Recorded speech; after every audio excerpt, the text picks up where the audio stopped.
ਵਾਹਿਗੁਰੂ ਜੀ ਕਾ ਖਾਲਸਾ ਵਾਹਿਗੁਰੂ ਜੀ ਕੀ ਫਤਿਹ। ਧੰਨ ਧੰਨ ਸੰਤ ਸ੍ਰੀ ਗੁਰੂ ਗ੍ਰੰਥ ਸਾਹਿਬ ਦੀ ਹਜ਼ੂਰੀ ਵਿੱਚ ਬੈਠੀ ਸਾਧ ਸੰਗਤ ਜੀ, ਸੱਚੇ ਪਾਤਸ਼ਾਹ ਦਾ ਕੋਟਾਂ ਕੋਟ ਧੰਨਵਾਦ ਹੈ। ਇਹ ਪਰਿਵਾਰ ਨੇ ਧੰਨ ਧੰਨ ਗੁਰੂ ਗ੍ਰੰਥ ਸਾਹਿਬ ਜੀ ਦੇ ਮਹਾਨ ਜਗ ਸੰਪੂਰਨ ਦੇ ਅਖੰਡ ਪਾਠ ਤੋਂ ਉਪਰੰਤ ਗੁਰੂ ਕੇ ਕੀਰਤਨੀਆਂ ਦੀ ਹਾਜ਼ਰੀਆਂ ਭਰੀਆਂ ਹੈ। ਇਸ ਮਹਿਲ ਵਿੱਚ ਸੱਚੇ ਪਾਤਸ਼ਾਹ ਕਿਰਪਾ ਕਰਦੇ ਰਹਿਣ, ਇਸੇ ਤਰ੍ਹਾਂ ਨਾਮ ਦੀਆਂ ਕੁੱਕਾਂ ਪੈਂਦੀਆਂ ਰਹਿਣ। ਸੱਚੇ ਪਾਤਸ਼ਾਹ ਆਪਣੀ ਮਿਹਰ ਤਸਵਰਾ ਕੇ ਪਰਿਵਾਰ ਨੂੰ ਇਸੇ ਤਰ੍ਹਾਂ ਗੁਰੂ ਚਰਨਾਂ ਨਾਲ ਜੋੜੀ ਰੱਖੇ, ਚੜ੍ਹਦੀ ਕਲਾ 'ਚ ਰੱਖੇ। ਵਾਹਿਗੁਰੂ ਜੀ ਕਾ ਖਾਲਸਾ ਵਾਹਿਗੁਰੂ ਜੀ ਕੀ ਫਤਿਹ।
सुख तुझ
ਵਾਹਿਗੁਰੂ ਜੀ ਕਾ ਖਾਲਸਾ ਵਾਹਿਗੁਰੂ ਜੀ ਕੀ ਫਤਿਹ। ਸਤ ਸੰਗਤ ਸਤਿਗੁਰੂ ਸ਼੍ਰੀ ਗੁਰੂ ਗ੍ਰੰਥ ਸਾਹਿਬ ਸੱਚੇ ਪਾਤਸ਼ਾਹ ਜੀ ਨੇ ਬਖਸ਼ਿਸ਼ ਰਹਿਮਤ ਕੀਤੀ ਹੈ। ਪਰਿਵਾਰ ਨੂੰ ਸੁੰਦਰ ਮਹਾਲ ਬਖਸ਼ਿਸ਼ ਕੀਤੇ ਤੋ ਗੁਰਮਤਿ ਦੀ ਗੁਰੂ ਘਰ ਦੀ ਪਰੰਪਰਾ ਹੈ कि जी की बिरथा होए तो गुर पे अरदास कर।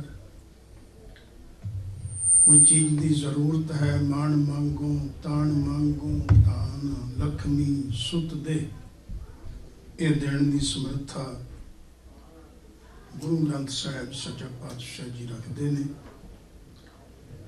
जद कद सिख किसी वस्तु की मन में मंग रखता है ते गुरु ग्रंथ साहिब के चरणों च अरदास करता है।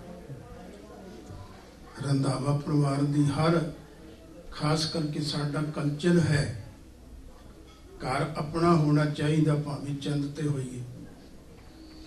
ये देश विदेश कहते सत समुद्रों पार हर परिवार की ये रीझ है मेरा अपना घर हो। जदों गुरु ने यह घर बख्शिश किया शुकराना करदिया होया सरदार संतोख सिंह समुचे परिवार ने गुरु ग्रंथ साहिब सच्चे पातशाह जी की अमृत बाणी ने श्री अखंड पाठ साहिब आरंभ करवाई समाप्ति हुई है। कीर्तन समागम चलते हैं समय मुताबिक। मैं एक शब्द थोड़े नाल साझा करना उहदे नाल गुरु बख्शी बुद्ध मुताबिक चंद शब्द थोड़े नाल साझे करने हैं। इस सुभागे समय ते डॉक्टर सरदार अमरजीत सिंह जी वो भी संगतां विच सुभाईमान हैं। उन्होंने सिख नजरिए तो थोड़े ना कुछ विचार करनिया हैं जिहदी बड़ी जरूरत है। अक्सर ये क्षमा ते शहीदी परवानी जिन्हें आपे दी आहुति पाई है इनू जगती रखने की खातर सोझे सुगड़ सियाने विचार मानने की भी जरूरत है। तो शब्द पढ़िए कीनी दया गोपाल गुसाई। दया माया जदों करे निरंकार ते गुर के चरण बसे मन माही। जेड़ा बंदगी नाम सिमरन की गल है ये बिन भागां तो नहीं प्राप्त होंदी ते भाग वाहिगुरु लिखदा है। तो शब्द गुरु अर्जन साहिब दा आप साझा करिए। ਕੁਝ ਇਹੋ ਜਿਹੀਆਂ ਵਿਚਾਰਾਂ ਜਿਹੜੀਆਂ ਸਾਡੇ ਧਿਆਨ ਗੋਚਰੇ ਕਰਨ ਦੀ ਜ਼ਰੂਰਤ ਹੈ। ਤੇ ਅੱਜ ਖਾਲੀ ਪਈ ਥਾਂ ਕੀਨੀ ਦਇਆ ਗੋਪਾਲ ਗੁਸਾਈ। ਮੈਂ ਤੁਹਾਡੇ ਕੋਲ ਸਾਰਿਆਂ ਤੋਂ ਇਹ ਆਸ ਰੱਖਦਾ ਕਿ ਤੁਸੀਂ ਆਪਣੀ ਰਚਨਾ ਪਵਿੱਤਰ ਕਰੋਗੇ। ਕੀਨੀ ਦਇਆ ਗੋਪਾਲ ਗੁਸਾਈ, ਕੀਨੀ ਦਇਆ ਗੋਪਾਲ ਗੁਸਾਈ, ਕੀਨੀ ਦਇਆ ਗੋਪਾਲ ਗੁਸਾਈ, ਕੀਨੀ ਦਇਆ ਗੋਪਾਲ ਗੁਸਾਈ। ਗੁਰ ਕੇ ਚਰਨ ਬਸੇ ਮਨ ਮਾਹੀ,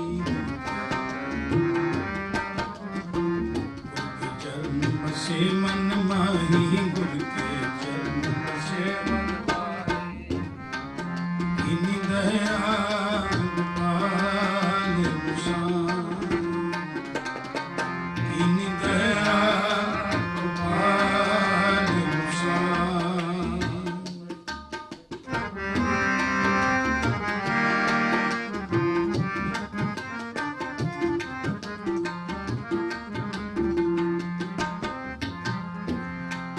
अंगीकारे किया दिल का देते दुख का डेरा काहे अजीब।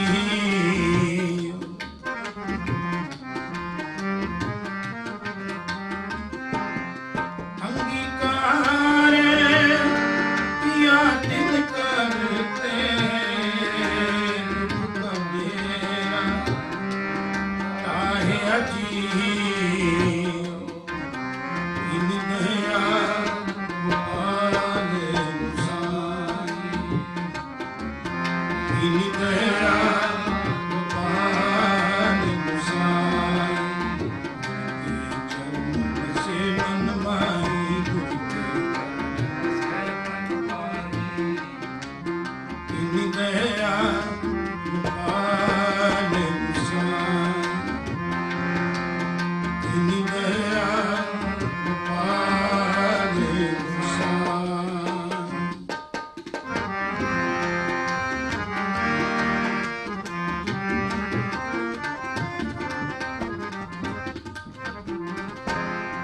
मन तन बसिया सजा सोई, बिखड़ा थान न दिसे कोई।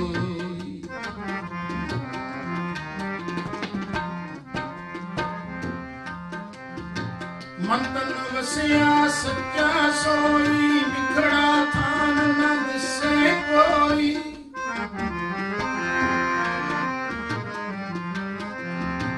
जा तू मेरे वल है ता क्या मोह छंदा,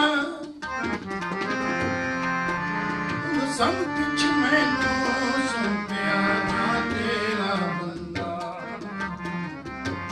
लक्ष्मी क्यों लक्ष्मी टोट न आवे, आए खर्च रहूंगा।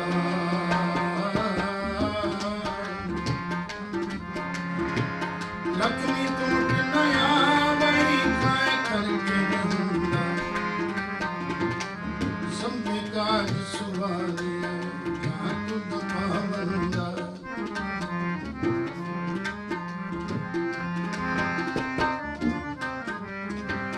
जा तू मेरे वल है ता क्या मोह छंदा, तुद सब कुछ मैनू सौंपिया जा तेरा बंदा। लक्ष्मी टोट न आवे, आए खर्च रहूंगा। लख 84 मेदनी सब सेवक दंदा। ਇਹ ਮੇਰੀ ਮਿੱਤਰ ਸਭ ਕੀਤਿਆਂ ਨੇ ਮੰਗੇ ਮੰਦਾ, ਲੇਖਾ ਕੋਈ ਨਾ ਪੁੱਛੇ ਜਾਂ ਹਰ ਦਰਸ਼ਨ ਦਾ। ਆਨੰਦ ਭਇਆ ਸੁਖ ਪਾਇਆ ਮੇਰੇ ਗੁਰੂ ਗੋਬਿੰਦਾ। ਸਭੇ ਕਾਜ ਸੁਵਾਰੇ ਤਾਂ ਤੁਧ ਪਾਵੰਦਾ। मन तन वसिया सच्चा सोई बिखड़ा मान न तिसे कोई।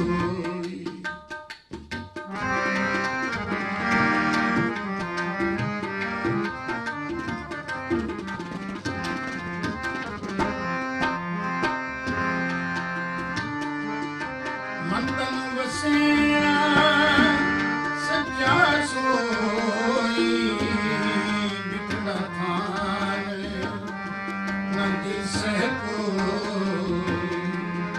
दूत दुश्मन सब सजीण होए एको स्वामी आहे अजीब।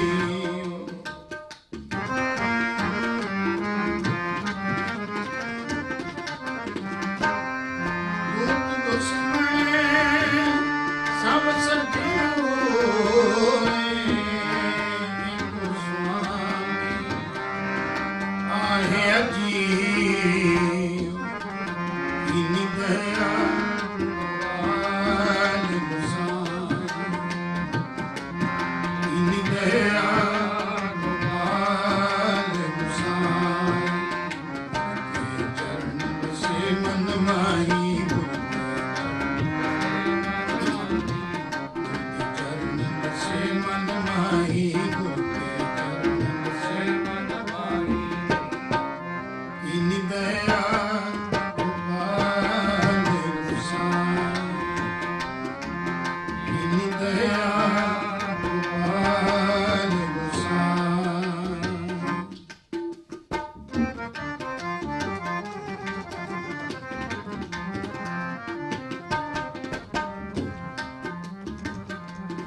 जो कुछ करे सो आपे आपे बुध सियान कछु न जाए।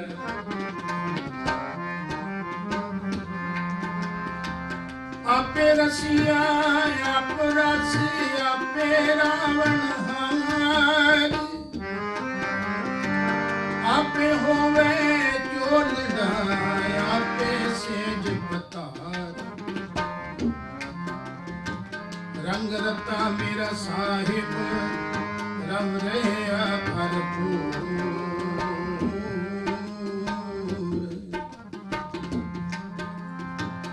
आपे माछी मछली आपे पानी जाए। आपे जाल मन किड़ाया आपे अंदरला। आपे बहु बिंद रंगला सखिए मेरा लाल।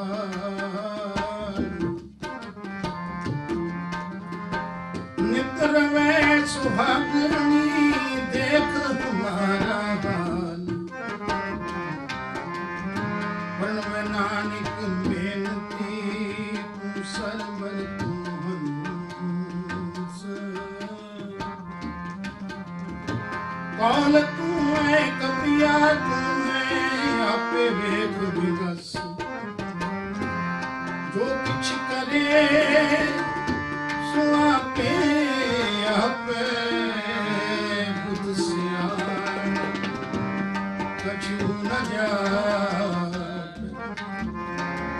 हर की गत नह को जन जोगी जति तपी पछवारी। हर बहु लोग सियान छिन में राहु रंग को करई राहु रंग कर डारे। रीते भरे भरे सुना में सहता को विद्वार। अपनी माया आप सारी आपे देखो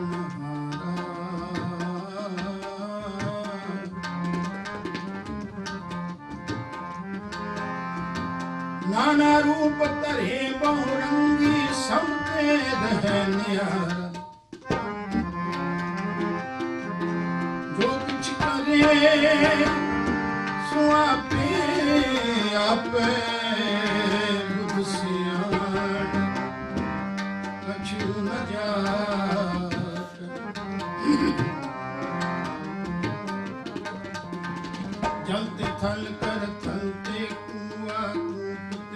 ਵਿਕਰਾਵੇ। ਜੰਤ ਥਲ ਕਰ ਥਲ ਤੇ ਪੂਆ ਰੂਪ ਤੇ ਮੇਰ ਕਰਾਵੇ। ਧਰਤੀ ਤੇ ਆਕਾਸ਼ ਚੜਾਵੇ, ਚੜੇ ਆਕਾਸ਼ ਗਿਰਾਵੇ। ਭਿਖਾਰੀ ਤੇ ਰਾਜਾ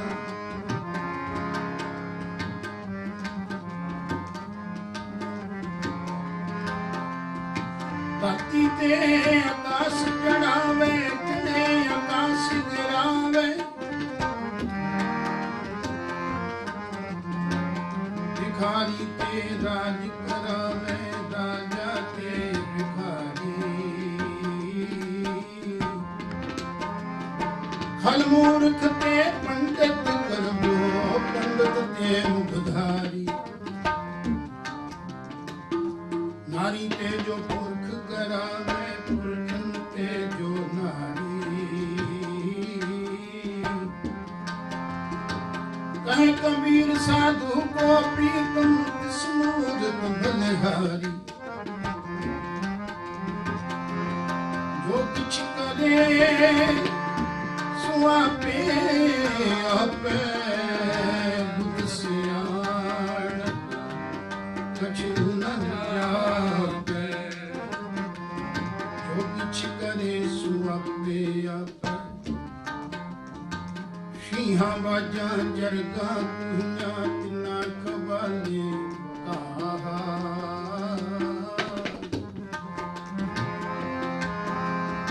ਕਾਹ ਖਾਣ ਤਿੰਨਾਂ ਮਾਸ ਖਵਾਲੇ, ਇਹ ਚਲਾਏ ਰਾਹ। ਨਦੀਆਂ ਵਿੱਚ ਟਿੱਬੇ ਦਿਖਾਲੇ, ਥਲੀ ਕਰੇ ਸੁਧਾਰ। ਕੀੜਾ ਥਾਪਦੇ ਪਾਤਸ਼ਾਹੀ, ਲਸ਼ਕਰ ਕਰੇ ਸੁਆਹ। ਜਿਤੇ ਜੀ ਜੀਵੇ ਲੈ ਸਾਹ, ਜੀਵਾਲੇ ਤਾਂ ਕੀ ਅਸਾਂ।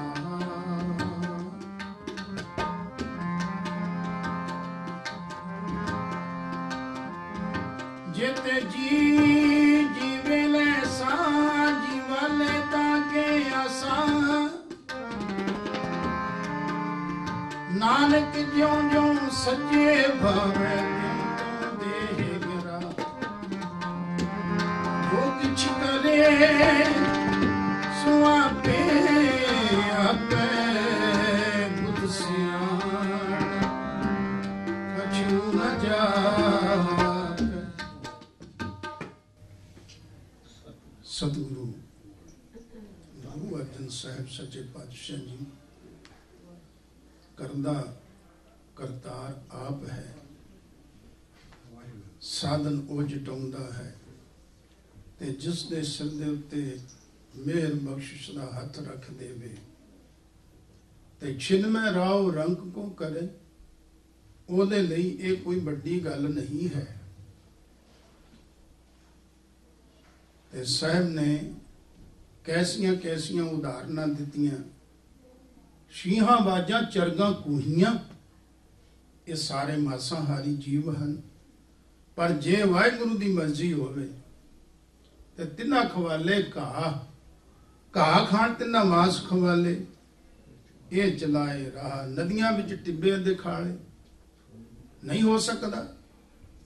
ਅਕਸ਼ਰ ਜੇ ਸੱਚ ਜਾਣੋ, ਕੁਝ ਨਹੀਂ 1000 ਦੀ ਗੁਲਾਮ ਕੌਮ ਜਿਹੜੀ ਸੀ, ਜਿਨ੍ਹਾਂ ਦੇ ਸੁਪਨੇ ਦੇ ਵਿੱਚ ਵੀ ਕਦੀ ਰਾਜ ਭਾਗ ਦੀ ਗੱਲ ਨਹੀਂ ਸੀ ਸੋਚੀ।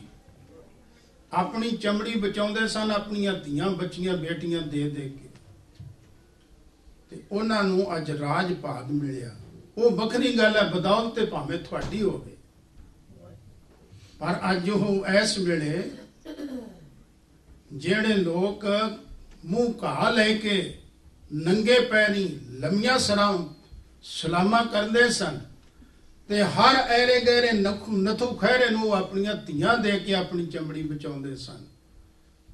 ਜਦੋਂ ਬਾਬਾ ਜੱਸਾ ਸਿੰਘ ਆਹਲੂਵਾਲੀਆ ਨੇ ਲੜਕੀਆਂ ਛਡਵਾਈਆਂ ਸਨ, ਉਹਨਾਂ ਵਿੱਚ ਇੱਕ ਬੱਚੀ ਸੀ ਪਾਰਬਤੀ, ਪੰਡਤਾਂ ਦੀ ਲੜਕੀ।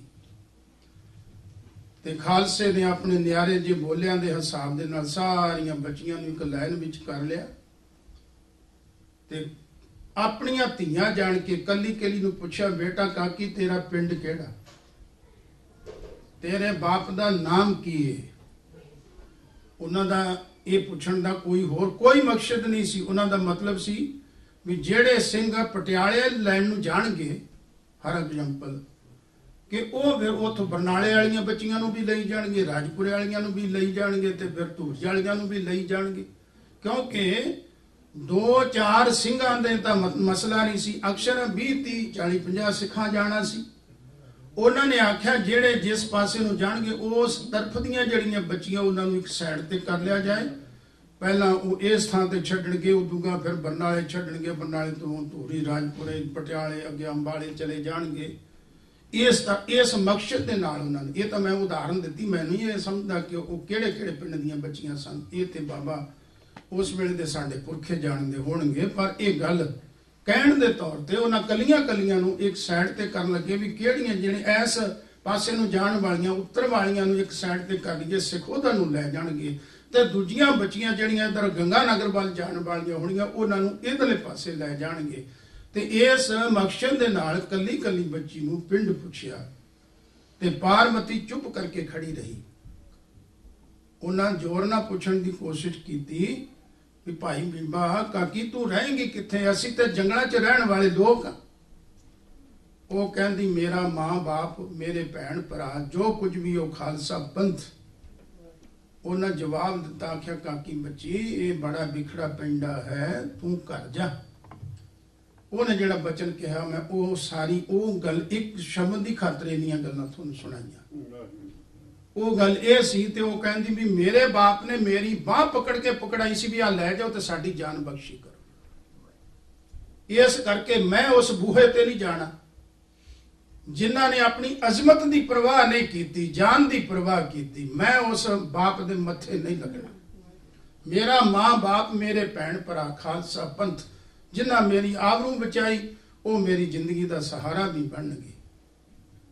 ਸਾਧ ਸੰਗਤ, ਇਹ ਉਹ ਕੌਮ ਜਿਨ੍ਹਾਂ ਨੇ ਕਈ ਵਾਰ ਕੁਰਬਾਨੀਆਂ ਕਰਕੇ ਕਈ ਅਣਹੋਣੀਆਂ ਕੀਤੀਆਂ। ਜਦੋਂ ਭਾਈ ਤਾਰੂ ਸਿੰਘ ਦੇ ਕੋਲੇ ਇੱਕ ਅਰਾਈ ਬਾਬਾ ਬਜ਼ੁਰਗ ਪੱਟੀ ਦੇ ਰਹਿਣ ਵਾਲਾ ਆਇਆ ਤੇ ਭਾਈ ਤਾਰੂ ਸਿੰਘ ਦਾ ਘਰ ਜਿਹੜਾ ਸਰਾਂ ਸੀ, ਜਿਵੇਂ ਅੱਜ ਹੋਟਲ ਬਣੇ ਨਾ, ਉਦੋਂ ਇਹੋ ਕੁਝ ਹੁੰਦਾ ਸੀ। ਭਾਈ ਸਾਹਿਬ ਦੇ ਘਰੇ ਚਾਹੇ ਮੁਸਲਮਾਨ ਹੋਵੇ, ਚਾਹੇ ਕੋਈ ਹਿੰਦੂ ਵੀਰ ਹੋਵੇ, ਚਾਹੇ ਸਿੱਖ ਹੋਵੇ ਤੇ ਚਾਹੇ ਕੋਈ ਹੋਰ, ਸਿੱਖ ਤਾਂ ਉੱਥੇ ਆਉਣੇ ਕਿੱਥੇ ਸਨ, ਹਾਲਾਤ ਇਹ ਜਿਹੇ ਸਨ। ਪਰ ਜਿਹੜਾ ਵੀ ਰਾਹੀ ਪੰਦੀ ਉਹ ਭਾਈ ਸਾਹਿਬ ਤਾਰੂ ਸਿੰਘ ਦੇ ਘਰ ਕੂਲੇ ਰੁਕਦਾ ਸੀ, ਉੱਥੇ ਰੋਟੀ ਪਾਣੀ ਉਹਨਾਂ ਨੂੰ ਮਿਲਦਾ ਸੀ। ਜਿਹੋ ਜਿਹਾ ਸਰ ਬਣਿਆ ਆਵੇ ਉਹ ਜਿਹਾ ਮੰਜਾ ਬਿਸਤਰਾ ਵੀ ਉਹ ਦਿੰਦੇ ਸਨ।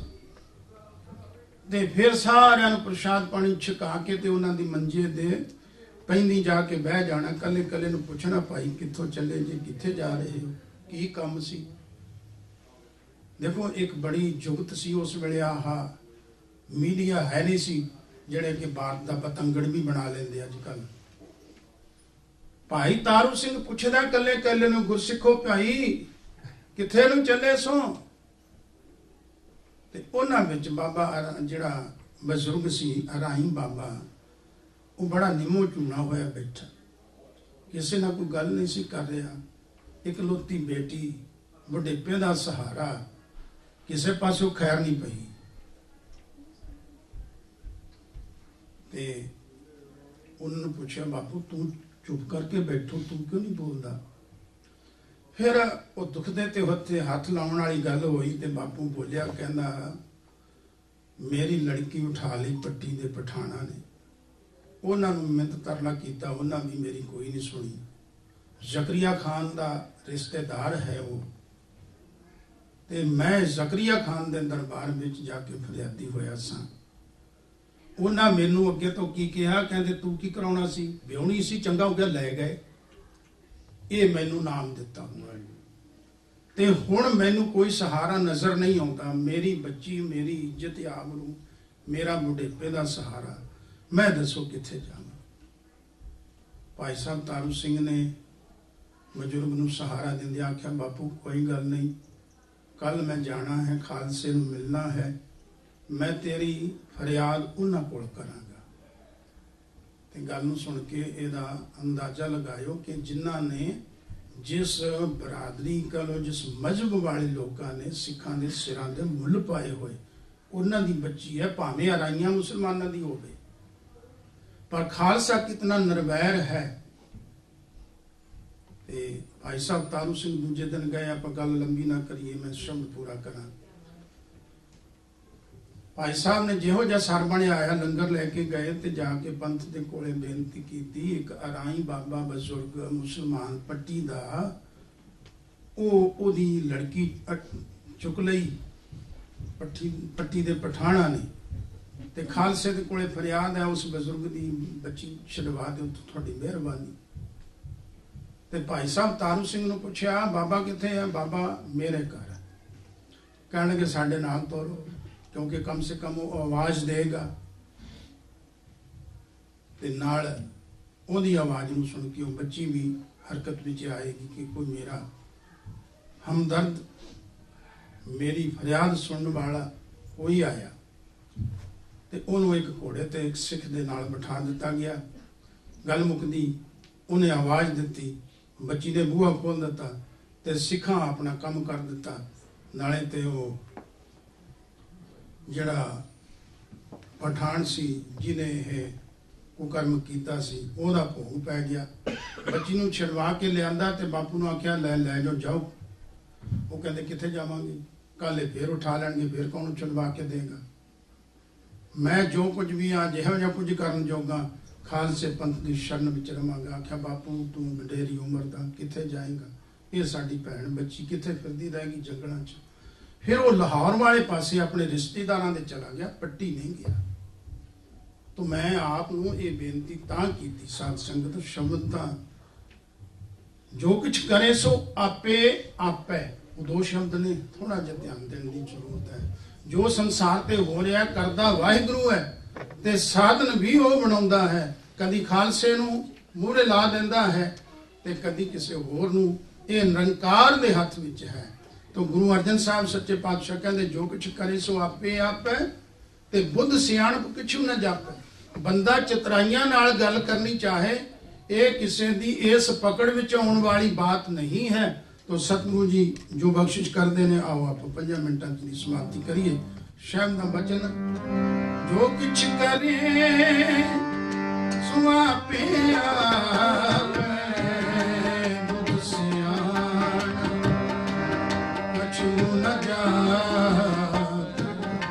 अपने संतान आप सहाई नाहे अजी इनी दया गोपाल गोसाई, इनी दया गोपाल गोसाई, इनी दया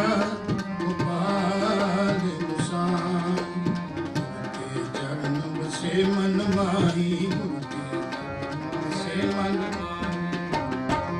इनी दया गोपाल गोसाई, इनी दया गोपाल गोसाई।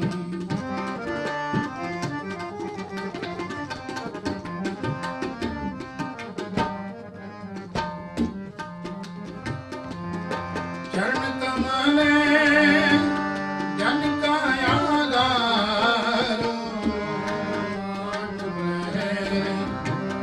राम नाम बपारो। चरण कमल जन का आधार, राम नाम बपारो। सहज आनंद गावे गुण गोविंद, प्रभ नानक सर्व समाहे अजी। संग आनंद गावे गुण गोविंद, प्रभ नानक सर्व समाहे अजी। इन दया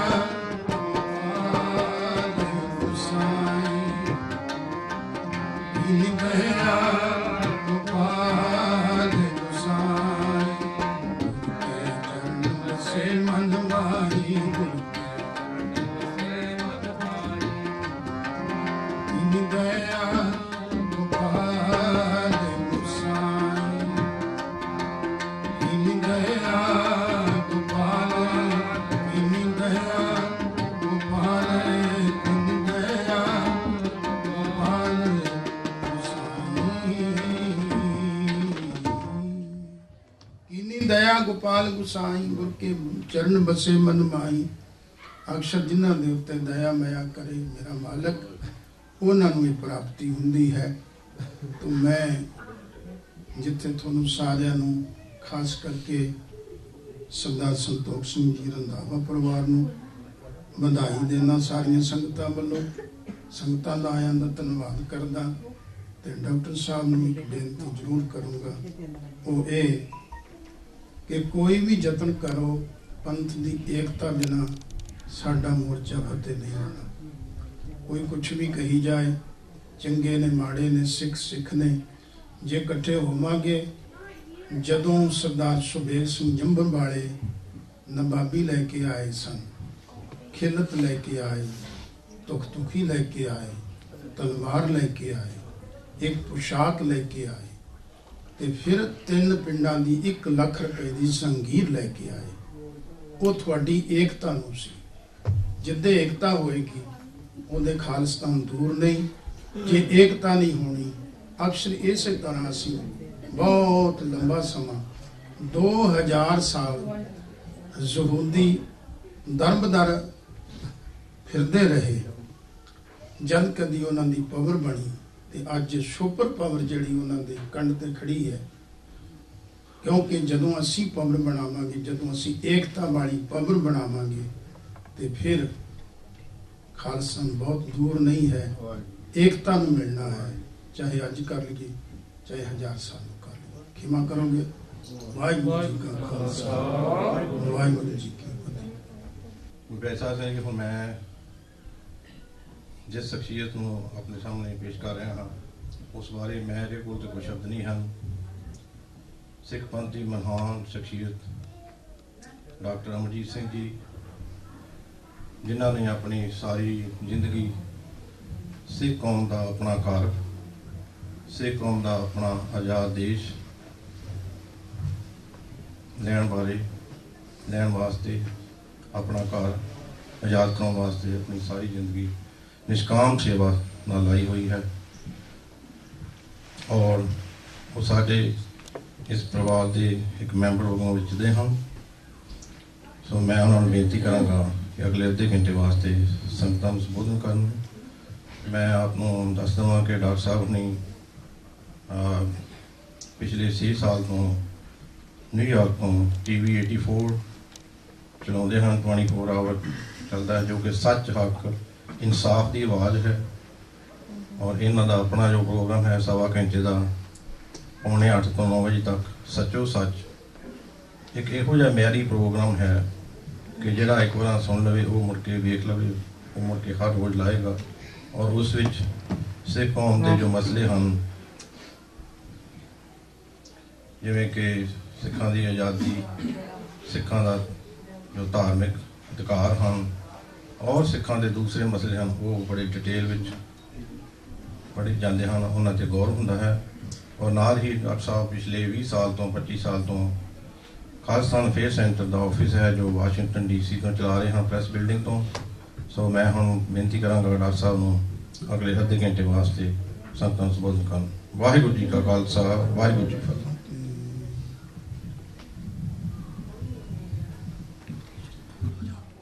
मोती तमंदर उसरे रत्नी ता हुए जड़ाओ कस्तूर कुंगू अगर चंदन लीप आवे चाओ मत देख भूला विसरे तेरा चित ना आवे नाओ।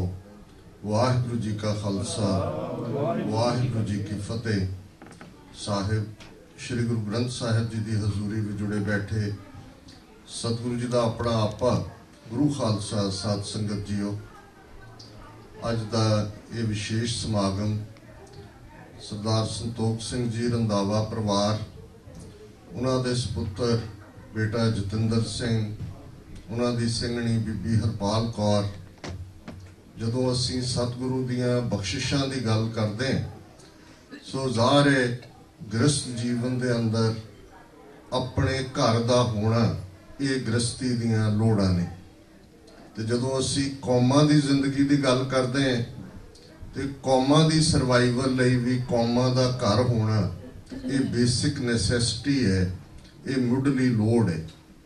ਤੇ ਇਹ ਗੁਰਸਿੱਖਾਂ ਦੇ ਹਿੱਸੇ ਹੈ ਕਿ ਉਹ ਆਪਣੇ ਜੀਵਨ ਦਾ ਸਾਰਾ ਹੀ ਪੰਥ ਗੁਰੂ ਗ੍ਰੰਥ ਸਾਹਿਬ ਜੀ ਨੂੰ ਸਮਰਪਿਤ, ਸਿੱਖ ਕਦਰਾਂ ਕੀਮਤਾਂ ਨੂੰ ਸਮਰਪਿਤ, ਗੁਰਮਤ ਦੇ ਰਸਤੇ ਤੇ ਚੱਲਦੇ ਹਨ। ਸੁੱਖ ਤੇ ਦੁੱਖ ਦੋਨਾਂ ਦੇ ਵਿੱਚ ਹੀ ਆਪਣੇ ਗੁਰੂ ਨੂੰ ਯਾਦ ਕਰਦੇ ਨੇ, ਆਪਣੇ ਗੁਰੂ ਨੂੰ ਸਮਰਪਿਤ ਹੁੰਦੇ ਨੇ। ਤੇ ਇਸ ਸਭ ਨੂੰ ਜੇ ਸਤਿਗੁਰੂ ਕੁਝ ਬਖਸ਼ਦਾ ਤੇ ਉਸ ਦੇ ਲਈ ਸ਼ੁਕਰਗੁਜ਼ਾਰੀ ਹੁੰਦੀ ਹੈ, ਤੇ ਜੇ ਕੁਝ ਖੋਹ ਲੈਂਦਾ ਤੇ ਫਿਰ ਵੀ ਸਿੱਖ ਇਹ ਪੜ੍ਹਦਾ ਕਿ ਜਿਸ ਕੀ ਵਸਤ ਤਿਸ ਆਗਿਆ ਰਾਖੈ, ਪ੍ਰਭ ਕੀ ਆਗਿਆ ਮਾਨੈ ਮਾਥੇ, ਉਸ ਤੇ ਚੌਗਣ ਕਰੇ ਨਿਹਾਲ, ਨਾਨਕ ਸਾਹਿਬ ਸਦਾ ਦਿਆਲ। ਸੋ ਮੈਂ ਸਮੁੱਚੇ ਪਰਿਵਾਰ ਨੂੰ ਮੁਬਾਰਕਬਾਦ ਦਿੰਦਾ ਕਿ ਸਤਿਗੁਰੂ ਨੇ ਬਖਸ਼ਿਸ਼ ਕੀਤੀ ਹੈ, ਉਹਨਾਂ ਨੂੰ ਇੱਕ ਚੰਗਾ ਗ੍ਰਹਿ, ਚੰਗਾ ਘਰ ਬਖਸ਼ਿਸ਼ ਕੀਤਾ। ਔਰ ਅਸੀਂ ਸਾਰੇ ਇਕੱਠੇ ਹੋਏ ਹਾਂ ਗੁਰੂ ਦੇ ਸ਼ੁਕਰਾਨੇ ਲਈ ਵੀ ਤੇ ਪਰਿਵਾਰ ਦੀ ਖੁਸ਼ੀ ਦੇ ਵਿੱਚ ਵੀ।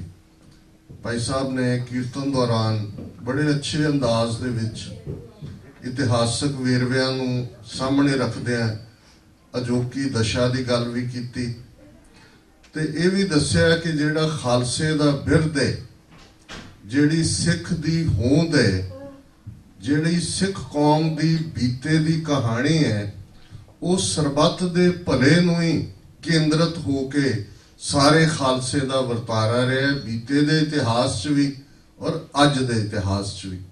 ਔਰ ਦੋਵੇਂ ਹੀ ਵਾਕਿਆ ਜਿਹੜੇ ਉਹਨਾਂ ਨੇ ਦੱਸੇ ਕਿ ਕਿਵੇਂ ਜਦੋਂ ਕਿ ਅਹਿਮਦ ਸ਼ਾਹ ਅਬਦਾਲੀ ਮਰਾਠਿਆਂ ਨੂੰ ਹਰਾ ਕੇ ਪਾਣੀਪਤ ਦੀ ਤੀਸਰੀ ਲੜਾਈ 'ਚ ਉਹਨਾਂ ਦਾ ਲੱਕ ਤੋੜ ਕੇ ਉਹਨਾਂ ਦੀਆਂ ਹਜ਼ਾਰਾਂ ਬੱਚੀਆਂ, ਉਹਨਾਂ ਨੂੰ ਜਿਹੜਾ ਹੈ ਉਹ ਬੰਦੀ ਬਣਾ ਕੇ ਲਿਜਾ ਰਿਹਾ ਸੀ ਅਫਗਾਨਿਸਤਾਨ ਨੂੰ। ਤੇ ਕਿਵੇਂ ਸਰਦਾਰ ਜੱਸਾ ਸਿੰਘ ਆਹਲੂਵਾਲੀਆ ਜਿਹੜੇ ਉਸ ਵੇਲੇ ਦਲ ਖਾਲਸਾ ਦੇ ਮੁੱਖ ਆਗੂ ਸਨ, ਕਿਉਂਕਿ ਜਦੋਂ ਅਸੀਂ ਏਕਤਾ ਦੀ ਗੱਲ ਵੀ ਕਰਦੇ ਜਾਂ ਪੰਥ ਦੇ ਵਿੱਚ ਕਿਹੜਾ ਮਾਡਲ ਜਿਹੜਾ ਉਹ ਸਾਡਾ ਏਕਤਾ ਦਾ ਮਾਡਲ ਹੈ, ਤੇ ਉਸ ਦੀ ਬੜੀ ਸੁਚੱਜੀ ਐਗਜ਼ਾਮਪਲ ਦਲ ਖਾਲਸੇ। ਇਹ ਨਹੀਂ ਹੈ ਕਿ ਵੀ ਅੱਜ ਹੀ ਅਸੀਂ ਆਪਸ 'ਚ ਤਕਰਾਰ ਰੱਖਦੇ ਹਾਂ ਜਾਂ ਕਈ ਵਾਰ ਬੜੇ ਹਿੰਸਕ ਹੱਦ ਤੱਕ ਜਾ ਕੇ ਈਵਨ ਧਾਰਮਿਕ ਮੁੱਦਿਆਂ ਤੇ ਅਸੀਂ ਅੱਜ ਮਤਭੇਦਾਂ ਨੂੰ ਇੰਨੀ ਉੱਚੀ ਥਾਂ ਦੇ ਦਿੱਤੀ ਹੈ ਕਿ ਬਹੁਤਿਆਂ ਨੂੰ ਭੁੱਲ ਗਿਆ ਕਿ ਅਸਲੀ ਵਿਸ਼ਾ ਜਾਂ ਅਸਲੀ ਸਾਡੀ ਤਰਾਸਦੀ ਗੁਲਾਮੀ ਦੀ ਹੈ ਤੇ ਸਾਡਾ ਧਿਆਨ ਗੁਲਾਮੀ ਦੇ ਸੰਗਲ ਕੱਟਣ ਵੱਲ ਹੋਣਾ ਚਾਹੀਦਾ ਹੈ। ਇਹੋ ਜਿਹਾ ਵਰਤਾਰਾ 18ਵੀਂ ਸਦੀ ਦੇ ਅੰਦਰ ਵੀ ਡਿਵੈਲਪ ਹੋਇਆ, ਖਾਸ ਤੌਰ ਤੇ ਬਾਬਾ ਬੰਦਾ ਸਿੰਘ ਬਹਾਦਰ ਦੇ ਅਖੀਰਲੇ ਦਿਨਾਂ 'ਚ। ਇਹ ਇੱਕ ਵੱਖਰਾ ਵਾਕਿਆ ਹੈ ਕਿ ਜੇ ਖਾਲਸੇ ਦੇ ਅੰਦਰ ਉਸ ਕਿਸਮ ਦਾ ਵਿਚਾਰ ਭੇਦ ਨਾ ਹੁੰਦਾ ਤੇ ਗੁਰਦਾਸ ਨੰਗਲ ਦੀ ਗੜੀ 'ਚੋਂ ਜਿਵੇਂ ਬਾਬਾ ਬੰਦਾ ਸਿੰਘ ਬਹਾਦਰ ਉਹਨਾਂ ਦੇ ਆਪਣੇ 700 ਤੋਂ ਜ਼ਿਆਦਾ ਸਾਥੀਆਂ ਦੇ ਨਾਲ ਗ੍ਰਿਫਤਾਰ ਹੁੰਦੇ ਨੇ, ਹਕੂਮਤਾਂ ਦਾ ਯਤਨ ਹੁੰਦਾ ਹੈ ਕਿ ਕਿਸੇ ਨਾ ਕਿਸੇ ਬੇਬੁਨਿਆਦ ਮੁੱਦੇ ਨੂੰ ਵੀ ਆਧਾਰ ਬਣਾ ਦਿੱਤਾ ਜਾਏ। ਉਸ ਜ਼ਮਾਨੇ ਦੇ ਵਿੱਚ ਵੀ ਤਤ ਖਾਲਸਾ, ਬੰਦਈ ਖਾਲਸਾ, ਇਹ ਬਹੁਤ ਸਾਰਾ ਕੋਈ ਸਿਧਾਂਤਕ ਮਤਭੇਦ ਨਹੀਂ ਸਨ, ਪਰ ਹਕੂਮਤਾਂ ਇਹੋ ਜਿਹਾ ਕੁਝ ਕਰਦੀਆਂ ਹੁੰਦੀਆਂ ਨੇ। ਫਰਜ਼ੀ ਚਿੱਠੀਆਂ ਵੀ ਲਿਖੀਆਂ ਜਾਂਦੀਆਂ, ਫਰਜ਼ੀ ਹੁਕਮਨਾਮੇ ਵੀ ਜਾਰੀ ਹੁੰਦੇ ਨੇ। ਔਰ ਉਸ ਪੀਰੀਅਡ 'ਚ ਵੀ ਮਾਤਾ ਸੁੰਦਰੀ ਜੀ ਦਾ ਨਾਮ ਵੀ ਇਸਤੇਮਾਲ ਕੀਤਾ ਗਿਆ ਔਰ ਇਸ ਵੰਡ ਨੂੰ ਇੰਨਾ ਕੁ ਵਧਾ ਦਿੱਤਾ ਗਿਆ ਕਿ ਅਲਟੀਮੇਟਲੀ ਇੱਕ ਪਾਸਾ ਸਿੱਖਾਂ ਦਾ ਪਾਸੇ ਖੜਾ ਸੀ ਤਤ ਖਾਲਸਾ ਆਪਣੇ ਆਪ ਨੂੰ ਕਹਿ ਕੇ, ਜਦੋਂ ਕਿ ਬਾਬਾ ਬੰਦਾ ਸਿੰਘ ਬਹਾਦਰ ਆਪਣੇ ਸਾਥੀਆਂ ਦੇ ਨਾਲ ਗੁਰਦਾਸ ਨੰਗਲ ਦੀ ਗੜੀ ਦੇ ਵਿੱਚ ਮੁਕਾਬਲਾ ਕਰ ਰਹੇ ਸਨ। ਔਰ ਉਸ ਤੋਂ ਬਾਅਦ ਬਾਬਾ ਬੰਦਾ ਸਿੰਘ ਬਹਾਦਰ ਦੀ 1716 'ਚ ਸ਼ਹਾਦਤ ਹੁੰਦੀ ਹੈ। ਅਗਲੇ 10 ਸਾਲ ਇਸ ਕਿਸਮ ਦਾ ਹੀ ਵਰਤਾਰਾ ਸੀ ਔਰ ਉਸ ਚੋਂ ਇੱਕ ਕਲੈਕਟਿਵ ਮਾਡਲ ਪੰਥ ਨੇ ਕੱਢਿਆ ਸੀ ਜਿਹੜਾ ਸਰਬੱਤ ਖਾਲਸਾ ਦੇ ਰੂਪ 'ਚ ਸੀ, ਜਿਹਦੇ 'ਚ ਸਰਬੱਤ ਖਾਲਸਾ ਬੇਸ਼ੱਕ ਦੋ ਜਿਹੜੇ ਨੇ ਉਹ ਪੱਕੇ ਸਰਬੱਤ ਖਾਲਸੇ ਦੀਆਂ ਤਰੀਕਾਂ ਸਨ, ਇੱਕ ਦੀਵਾਲੀ ਦੇ ਉੱਤੇ, ਇੱਕ ਵਿਸਾਖੀ ਦੇ ਉੱਤੇ, ਕਿਉਂਕਿ ਜਿਵੇਂ ਕਿਸੇ ਵੀ ਪਾਰਲੀਮੈਂਟ ਦੇ 2 ਸੈਸ਼ਨ ਹੁੰਦੇ ਨੇ, ਇੱਕ ਸਮਰ ਹੁੰਦਾ, ਇੱਕ ਵਿੰਟਰ ਸੈਸ਼ਨ ਹੁੰਦਾ, ਪਰ ਇਸ ਤੋਂ ਇਲਾਵਾ ਜਿਵੇਂ ਪਾਰਲੀਮੈਂਟ ਦੇ ਐਮਰਜੈਂਸੀ ਸੈਸ਼ਨ ਵੀ ਸੱਦੇ ਜਾਂਦੇ ਨੇ, ਇਵੇਂ ਹੀ ਜਦੋਂ ਕੋਈ ਐਮਰਜੈਂਸੀ ਹੁੰਦੀ ਸੀ ਤੇ ਫਿਰ ਸਰਬੱਤ ਖਾਲਸਾ ਕੁਇਕਲੀ ਵੀ ਬੁਲਾਇਆ ਜਾਂਦਾ ਸੀ ਔਰ ਫੈਸਲੇ ਲਏ ਜਾਂਦੇ ਸਨ। ਸੋ ਇਹ ਜਿਹੜਾ ਸਾਡਾ ਮਾਡਲ, ਔਰ ਮੈਂ ਬਹੁਤ ਵਾਰ ਦੇਖਦਾ ਕਿ ਅਸੀਂ ਆਪਣੀਆਂ ਇੰਸਟੀਟਿਊਸ਼ਨਸ ਨੂੰ, ਆਪਣੀਆਂ ਸੰਸਥਾਵਾਂ ਨੂੰ ਅੱਗੇ ਨਹੀਂ ਤੋਰ ਸਕੇ। ਜਿਹੜਾ ਸਰਬੱਤ ਖਾਲਸਾ ਦਾ ਕਾਨਸੈਪਟ 1720 ਦੇ ਵਿੱਚ ਅਖੀਰਲੇ ਸਮੇਂ ਦੇ ਵਿੱਚ ਸਾਹਮਣੇ ਆਉਂਦਾ ਹੈ। ਨਵਾਬ ਕਪੂਰ ਸਿੰਘ ਤੋਂ ਵੀ ਪਹਿਲਾਂ ਦਰਬਾਰਾ ਸਿੰਘ ਇਹ ਪਹਿਲੇ ਮੁਖੀ ਨੇ ਜਦੋਂ ਕਿ ਇਹ ਸਾਰਾ ਕਾਨਸੈਪਟ ਹੁੰਦਾ ਹੈ। ਇਹ ਬਹੁਤ ਪਹਿਲਾਂ ਦੀ ਗੱਲ ਹੈ। ਜਦੋਂ ਅਸੀਂ America the declaration of independence ਦੀ ਗੱਲ ਕਰਦੇ ਤੇ ਉਹ 4 ਜੁਲਾਈ 1776 ਨੂੰ ਹੈ, ਜਦੋਂ ਕਿ ਫਿਲਾਡੈਲਫੀਆ ਦੇ ਵਿੱਚ 13 ਕਾਲੋਨੀਜ਼ ਦੇ ਨੁਮਾਇੰਦੇ ਇਕੱਠੇ ਹੋ ਕੇ ਇਹ ਮਤਾ ਕਰਦੇ ਨੇ ਕਿ ਭਾਈ ਅਸੀਂ ਬ੍ਰਿਟਿਸ਼ ਸਾਮਰਾਜ ਦੇ ਥੱਲੇ ਜਿਹਨੇ ਵਾਧੂ ਟੈਕਸ ਲਾਏ ਹੋਏ ਨੇ ਔਰ ਹੋਰ ਬਹੁਤ ਸਾਰੇ ਮੁੱਦੇ ਜਿਹੜੇ ਬੱਚੇ ਬੱਚੀਆਂ ਇੱਥੋਂ ਦੇ ਸਕੂਲਾਂ 'ਚ ਪੜ੍ਹਦੇ ਨੇ, ਉਹ ਇਸ ਲਫ਼ਜ਼ ਬੋਸਟਨ ਟੀ ਪਾਰਟੀ ਇਸ ਤੋਂ ਚੰਗੀ ਤਰ੍ਹਾਂ ਜਾਣੂ ਨੇ ਕਿ ਕਿਵੇਂ ਫਿਰ ਉਸ ਰੈਵੋਲੂਸ਼ਨ ਦੀ ਬਿਗਨਿੰਗ, ਕਿਉਂਕਿ ਚਾਹ ਜਿਹੜੀ ਹੈ ਉਹ ਇੱਥੋਂ ਜਾਂਦੀ ਸੀ ਅਮਰੀਕਾ 'ਚੋਂ ਔਰ ਉਸ ਦੇ ਉੱਤੇ ਬਹੁਤ ਸਾਰੇ ਟੈਕਸ ਲਾ ਦਿੱਤੇ ਗਏ ਸੀ। ਤੇ ਫਿਰ ਉਹਨਾਂ ਨੇ ਫੈਸਲਾ ਕੀਤਾ ਕਿ ਕਿਵੇਂ ਨੇਟਿਵ ਅਮਰੀਕਨਸ ਦੇ ਪਹਿਰਾਵੇ ਦੇ ਵਿੱਚ ਉਹਨਾਂ ਨੇ ਬੋਸਟਨ ਪੋਰਟ ਦੇ ਉੱਤੇ ਬੜੇ ਬੜੇ ਜਿਹੜੇ ਬਾਕਸ ਚਾਹ ਪੱਤੀ ਦੇ ਸੀ ਉਹ ਸਮੁੰਦਰ ਦੇ ਵਿੱਚ ਸੁੱਟੇ। ਇਹ ਬਿਗਨਿੰਗ ਸੀ ਰੈਵੋਲੂਸ਼ਨ ਦੀ। ਪਰ ਮੈਂ ਰੈਵੋਲੂਸ਼ਨ ਦੀ ਗੱਲ ਨਾਲੋਂ ਕਾਨਸੈਪਟ ਦੀ ਗੱਲ ਕਰ ਰਿਹਾ ਕਿ ਜਦੋਂ 1776 ਦੇ ਵਿੱਚ ਇਹ ਡੈਕਲੇਰੇਸ਼ਨ ਹੁੰਦੀ ਹੈ, ਉਸ ਤੋਂ ਬਹੁਤ ਪਹਿਲਾਂ, ਕਿਉਂਕਿ ਜਦੋਂ ਲਗਭਗ 8000 ਸਾਲ ਦਾ ਮਨੁੱਖੀ ਇਤਿਹਾਸ ਹੈ, ਕੁੱਲ ਰਿਕਾਰਡਡ ਹਿਸਟਰੀ 5 ਜਾਂ 6000 ਸਾਲ ਦੀ ਹੈ। ਹੁਣ ਇਹਨੂੰ ਤੁਸੀਂ ਸਤਯੁਗ ਕਹਿ ਦਿਓ, ਤ੍ਰੇਤਾ ਕਹਿ ਦਿਓ, ਦੁਆਪਰ ਬਣਾ ਦਿਓ, ਕਲਯੁਗ ਬਣਾ ਦਿਓ, ਇਸ ਤੋਂ ਬਿਯੋਂਡ ਨਹੀਂ। ਸੋ ਉਹਦੇ 'ਚ ਅਸੀਂ ਜਦੋਂ ਮਨੁੱਖੀ ਹਿਸਟਰੀ 'ਚ ਕਿਹੜੀਆਂ ਚੀਜ਼ਾਂ ਪਹਿਲੇ ਹੋਈਆਂ ਜਾਂ ਜਿਹਨੂੰ ਅੰਗਰੇਜ਼ੀ 'ਚ ਕਹਿੰਦੇ ਨੇ ਪ੍ਰੀਕਰਸਰ ਕੀ ਹੈ, ਤੇ ਫਿਰ ਅਸੀਂ ਦੇਖਾਂਗੇ ਕਿ ਜਿਹੜੀਆਂ ਗੁਰਮਤ ਦੀਆਂ ਸਿਧਾਂਤਕ ਰੌ ਰੀਤਾਂ ਨੇ, ਸਾਡੇ ਖਾਲਸੇ ਦੇ ਸਿਧਾਂਤ ਨੇ, ਜੇ ਹਿਊਮਨ ਹਿਸਟਰੀ ਨੂੰ ਇਨ ਟੋਟੋ ਦੇਖੀਏ ਤੇ ਉਹ ਬਹੁਤ ਪਹਿਲਾਂ ਉਹ ਕੁਝ ਵਾਪਰਿਆ ਜਿਹੜਾ ਕਿ ਪੱਛਮੀ ਜਗਤ ਅੱਜ ਜਦੋਂ ਡੈਮੋਕ੍ਰੇਸੀ ਦੀ ਗੱਲ ਹੁੰਦੀ ਹੈ, ਵੈਸਟਰਨ ਸਿਵਲਾਈਜੇਸ਼ਨ ਦੀ ਤਰੱਕੀ ਦੀ ਗੱਲ ਹੁੰਦੀ ਹੈ, 18ਵੀਂ ਸਦੀ ਦੇ ਇੰਡਸਟਰੀਅਲ ਰੈਵੋਲੂਸ਼ਨ ਦੀ ਗੱਲ ਹੁੰਦੀ ਹੈ, ਜਾਂ ਪੱਛਮੀ ਦੇਸ਼ਾਂ ਦੇ ਸੱਭਿਅਕ ਜਾਂ ਇਹਨਾਂ ਦਾ ਮੈਗਨਾ ਕਾਰਟਾ ਜਿਹੜਾ 13ਵੀਂ ਸਦੀ 'ਚ ਹੈ ਉਹਦੀ ਗੱਲ ਹੁੰਦੀ ਹੈ। ਤੇ ਜੇ ਅਸੀਂ ਦੇਖੀਏ ਕਿ 550 ਸਾਲ ਪਹਿਲਾਂ, ਔਰ ਅੱਜ ਇਹ ਵਿਚਾਰ ਹੋਰ ਵੀ ਰੈਲੇਵੈਂਟ ਹੈ ਕਿਉਂਕਿ ਆਲਰੇਡੀ ਗੁਰੂ ਨਾਨਕ ਸਾਹਿਬ ਦੇ ਪ੍ਰਕਾਸ਼ ਪੁਰਬ ਨਾਲ ਸੰਬੰਧਿਤ ਜਿਹੜੇ ਬਹੁਤ ਸਾਰੇ ਸਮਾਗਮ ਨੇ ਉਹਨਾਂ ਦੀ ਸ਼ੁਰੂਆਤ ਹੋ ਚੁੱਕੀ ਹੈ। ਅਸੀਂ TV 84 ਵੱਲੋਂ ਇਸ ਵਾਰ ਕੋਸ਼ਿਸ਼ ਕਰ ਰਹੇ ਹਾਂ ਕਿਉਂਕਿ ਨਨਕਾਣਾ ਸਾਹਿਬ ਜਿੱਥੇ ਕਿ ਵੱਡੀ ਗਿਣਤੀ ਦੇ ਵਿੱਚ ਸਿੰਧੀ ਸਿੱਖ ਸੰਗਤਾਂ ਵੀ ਪਹੁੰਚਦੀਆਂ ਨੇ ਕਿ ਇਸ ਵਾਰ ਅਸੀਂ ਉੱਥੋਂ ਲਾਈਵ ਟੈਲੀਕਾਸਟ ਦਾ ਪ੍ਰਬੰਧ ਕਰ ਸਕੀਏ। ਸੋ ਅੱਜ ਦੀ ਇਸ ਵਿਚਾਰ ਦੇ ਵਿੱਚ ਗੁਰੂ ਨਾਨਕ ਸਾਹਿਬ ਦੀ ਵਿਚਾਰਧਾਰਾ ਜਿਹੜੀ 550 ਸਾਲ ਪਹਿਲਾਂ ਲਗਭਗ, ਕਿਉਂਕਿ ਅਗਲਾ ਵਰ੍ਹਾ 550ਵਾਂ ਪ੍ਰਕਾਸ਼ ਪੁਰਬ ਵੀ ਹੈ ਗੁਰੂ ਨਾਨਕ ਸਾਹਿਬ ਦਾ, ਤੇ ਫਿਰ ਇਸ ਗੱਲ ਦਾ ਧਿਆਨ ਰਹੇ ਕਿ ਸਿੱਖੀ ਸਿਧਾਂਤ ਨੇ ਮਨੁੱਖੀ ਇਤਿਹਾਸ ਦੇ ਵਿੱਚ ਉਹ ਮੀਲ ਪੱਥਰ ਗੱਡੇ ਨੇ। ਮੀਲ ਪੱਥਰ ਮਾਈਲਸਟੋਨ ਹੁੰਦੇ ਨੇ, ਉਹਨਾਂ ਨੂੰ ਅਸੀਂ ਲੈਂਪਸ ਵੀ ਕਹਿੰਦੇ ਹਾਂ, ਲੈਂਪ ਪੋਸਟ, ਕਿਉਂਕਿ ਉਹ ਉਸ ਕਿਸਮ ਦੇ ਜਿਹੜੇ ਨੇ ਰੋਸ਼ਨੀ ਦੇ ਮੀਨਾਰ ਹੁੰਦੇ ਨੇ ਜਿਨ੍ਹਾਂ ਤੋਂ ਬਾਕੀ ਚੀਜ਼ਾਂ ਨਿਕਲਦੀਆਂ। ਜੇ ਅਸੀਂ ਅੱਜ ਯੂਨਾਈਟਿਡ ਨੇਸ਼ਨਸ ਜਿਸ ਦੇ 193 ਦੇਸ਼ ਮੈਂਬਰ ਨੇ, ਤੁਸੀਂ ਯੂਨਾਈਟਿਡ ਨੇਸ਼ਨਸ ਦਾ ਚਾਰਟਰ ਪੜ੍ਹੋ ਮਨੁੱਖੀ ਹੱਕਾਂ ਦਾ, ਜਿਹੜਾ 10 ਦਸੰਬਰ 1948 ਨੂੰ 50 ਦੇਸ਼ਾਂ ਦੇ ਨੁਮਾਇੰਦਿਆਂ ਨੇ ਸੈਨ ਫਰਾਂਸਿਸਕੋ ਦੇ ਵਿੱਚ ਮਨਜ਼ੂਰ ਕੀਤਾ, ਤੇ ਉਹਦੇ 'ਚ ਸਿੱਖੀ ਨੂੰ ਹੀ ਡਿਫਾਈਨ ਕੀਤਾ ਹੋਇਆ। ਬਹੁਤ ਵਾਰ ਇੱਕ ਹਰ ਮਜ਼ਹਬ ਦੇ ਵਿੱਚ ਹੁੰਦਾ ਹੈ ਕਿ ਇੱਕ ਦਿਨ ਆਏਗਾ ਸਾਡੀ ਤੂਤੀ ਬੋਲੇਗੀ, ਸਾਰੀ ਦੁਨੀਆ ਸਾਡੇ ਮਜ਼ਹਬ ਨੂੰ ਮੰਨਣ ਵਾਲੀ ਹੋਏਗੀ। ਮੈਂ ਬਹੁਤ ਵਾਰ ਦੇਖਦਾ ਕਿ ਆਲਰੇਡੀ ਜਿਹੜੇ ਸਿੱਖੀ ਸਿਧਾਂਤ ਨੇ, ਜਿਹੜੀ ਗੁਰਮਤ ਵਿਚਾਰਧਾਰਾ ਹੈ, ਉਹ ਮਨੁੱਖਤਾ ਨੇ, ਕੁੱਲ ਮਨੁੱਖੀ ਜਗਤ ਨੇ ਪਹਿਲਾਂ ਹੀ ਅਡਾਪਟ ਕਰ ਲਈ ਹੋਈ ਹੈ। ਤੁਸੀਂ UN ਚਾਰਟਰ ਦੀ ਜਦੋਂ ਗੱਲ ਅਸੀਂ 1948 ਦੇ ਹਵਾਲੇ ਨਾਲ ਦੇਖਦੇ ਹਾਂ, ਪਰ ਕਿਹੜਾ ਦੁਨੀਆ ਦੇ ਵਿੱਚ ਸੀ ਗੁਰੂ ਨਾਨਕ ਸਾਹਿਬ ਤੋਂ ਪਹਿਲਾਂ ਜਿਨ੍ਹਾਂ ਨੇ ਔਰਤਾਂ ਦੇ ਹੱਕਾਂ 'ਚ ਆਵਾਜ਼ ਉਠਾਈ? ਅਸੀਂ ਕਿਸੇ ਮਜ਼ਹਬ ਨੂੰ ਵੱਡਾ ਜਾਂ ਛੋਟਾ, ਉੱਚਾ ਜਾਂ ਨੀਵਾਂ ਨਹੀਂ ਕਹਿੰਦੇ, ਇਹ ਗੁਰਮਤ ਦਾ ਰਸਤਾ ਵੀ ਨਹੀਂ ਹੈ, ਕਿਉਂਕਿ ਗੁਰੂ ਨਾਨਕ ਸਾਹਿਬ ਨੇ ਉਹ ਕ੍ਰਾਈਟੇਰੀਆ ਰੱਖ ਦਿੱਤਾ ਸੀ ਜਦੋਂ ਬਗਦਾਦ ਦੇ ਵਿੱਚ ਇਹ ਡਿਬੇਟ ਹੁੰਦੀ ਹੈ।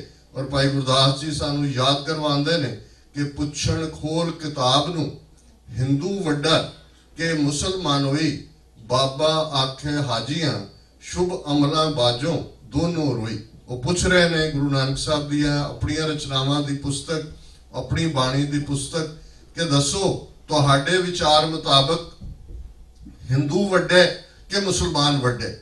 ਤੇ ਗੁਰੂ ਸਾਹਿਬ ਫਰਮਾਉਂਦੇ ਨੇ ਕਿ ਭਾਈ ਅਲਟੀਮੇਟਲੀ ਜਿਹੜਾ ਹੈ ਉਹ ਸ਼ੁਭ ਅਮਲਾਂ ਬਾਝੋਂ, ਤੁਹਾਡੇ ਐਕਸ਼ਨਸ ਕੀ ਨੇ, ਤੁਸੀਂ ਕਿਸ ਇਮਾਨਦਾਰੀ ਦੇ ਨਾਲ, ਕਿਸ ਈਮਾਨ ਦੇ ਨਾਲ ਆਪਣਾ ਜੀਵਨ ਬਸਰ ਕਰਦੇ ਹੋ।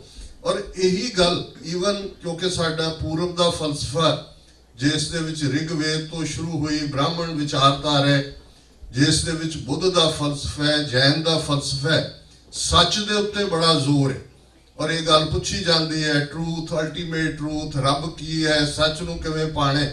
ਪਰ ਜਦੋਂ ਅਸੀਂ ਗੁਰੂ ਨਾਨਕ ਸਾਹਿਬ ਦੀ ਡੈਫੀਨੇਸ਼ਨ ਈਵਨ ਸੱਚ ਨੂੰ ਡਿਫਾਈਨ ਕਰਨ ਦੀ ਵੀ ਗੱਲ ਕਰਦਿਆਂ ਕੀਤੀ ਹੈ, ਤੇ ਫਿਰ ਗੁਰੂ ਸਾਹਿਬ ਫਰਮਾਉਂਦੇ ਨੇ ਸੱਚੋਂ ਉਰੇ ਸਭ ਕੋ ਉੱਪਰ ਸੱਚ ਅਚਾਰ, ਕਿ ਸੱਚ ਬਹੁਤ ਵੱਡੀ ਗੱਲ ਹੈ, ਹਰ ਚੀਜ਼ ਸੱਚ ਤੋਂ ਉਰੇ ਹੈ।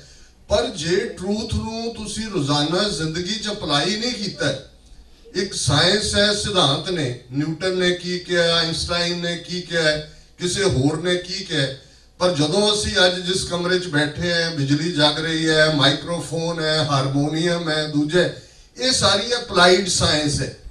ਜੇ ਸਾਇੰਸ ਸਿਧਾਂਤ ਹੀ ਰਹਿੰਦਾ ਤੇ ਉਹ ਸਿਧਾਂਤ ਸੀ, ਉਹਨੇ ਕੱਢ ਦਿੱਤਾ, ਲਿਖ ਦਿੱਤਾ, ਪਰ ਜਦੋਂ ਉਸ ਨੂੰ ਅਪਲਾਈ ਕੀਤਾ ਗਿਆ ਉਹਦੇ ਚੋਂ ਕਿੰਨੀਆਂ ਕਾਢਾਂ, ਕਿੰਨੀਆਂ ਇਨਵੈਂਸ਼ਨਸ ਨਿਕਲੀਆਂ। ਤੁਸੀਂ ਸੰਸਾਰ ਤੋਂ ਦੌੜ ਗਏ, ਪਹਾੜਾਂ ਦੇ ਉੱਤੇ ਬੈਠ ਗਏ, ਹਰਮਟ ਬਣ ਗਏ, ਫਕੀਰ ਬਣ ਗਏ, ਭਿਕਸ਼ੂ ਬਣ ਗਏ, ਭਿਕਸ਼ੁਣੀ ਬਣ ਗਏ।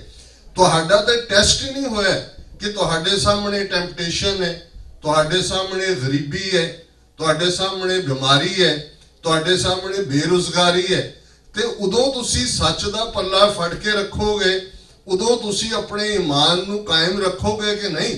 ਇਸ ਲਈ ਜਦੋਂ ਅਸੀਂ ਗ੍ਰਸਤ ਦੀ ਵਡਿਆਈ ਦੀ ਗੱਲ ਗੁਰਮਤਿ ਦੇ ਸਿਧਾਂਤ ਦੇ ਮੁਤਾਬਕ ਕਰਦੇ ਹਾਂ, ਕਿਉਂਕਿ ਗ੍ਰਸਤੀ ਉਹਨਾਂ ਸਾਰੀਆਂ ਸਥਿਤੀਆਂ ਚੋਂ ਲੰਘਦਾ, ਉਹ ਗਰੀਬੀ ਚੋਂ ਵੀ ਲੰਘਦਾ, ਉਹ ਅਮੀਰੀ ਵੀ ਉਸ ਨੂੰ ਮਿਲਦੀ ਹੈ, ਉਹ ਬਿਮਾਰੀ ਚੋਂ ਵੀ ਲੰਘਦਾ, ਉਹ ਪਰਿਵਾਰਕ ਟ੍ਰੈਜਡੀਜ਼ ਚੋਂ ਵੀ ਲੰਘਦਾ।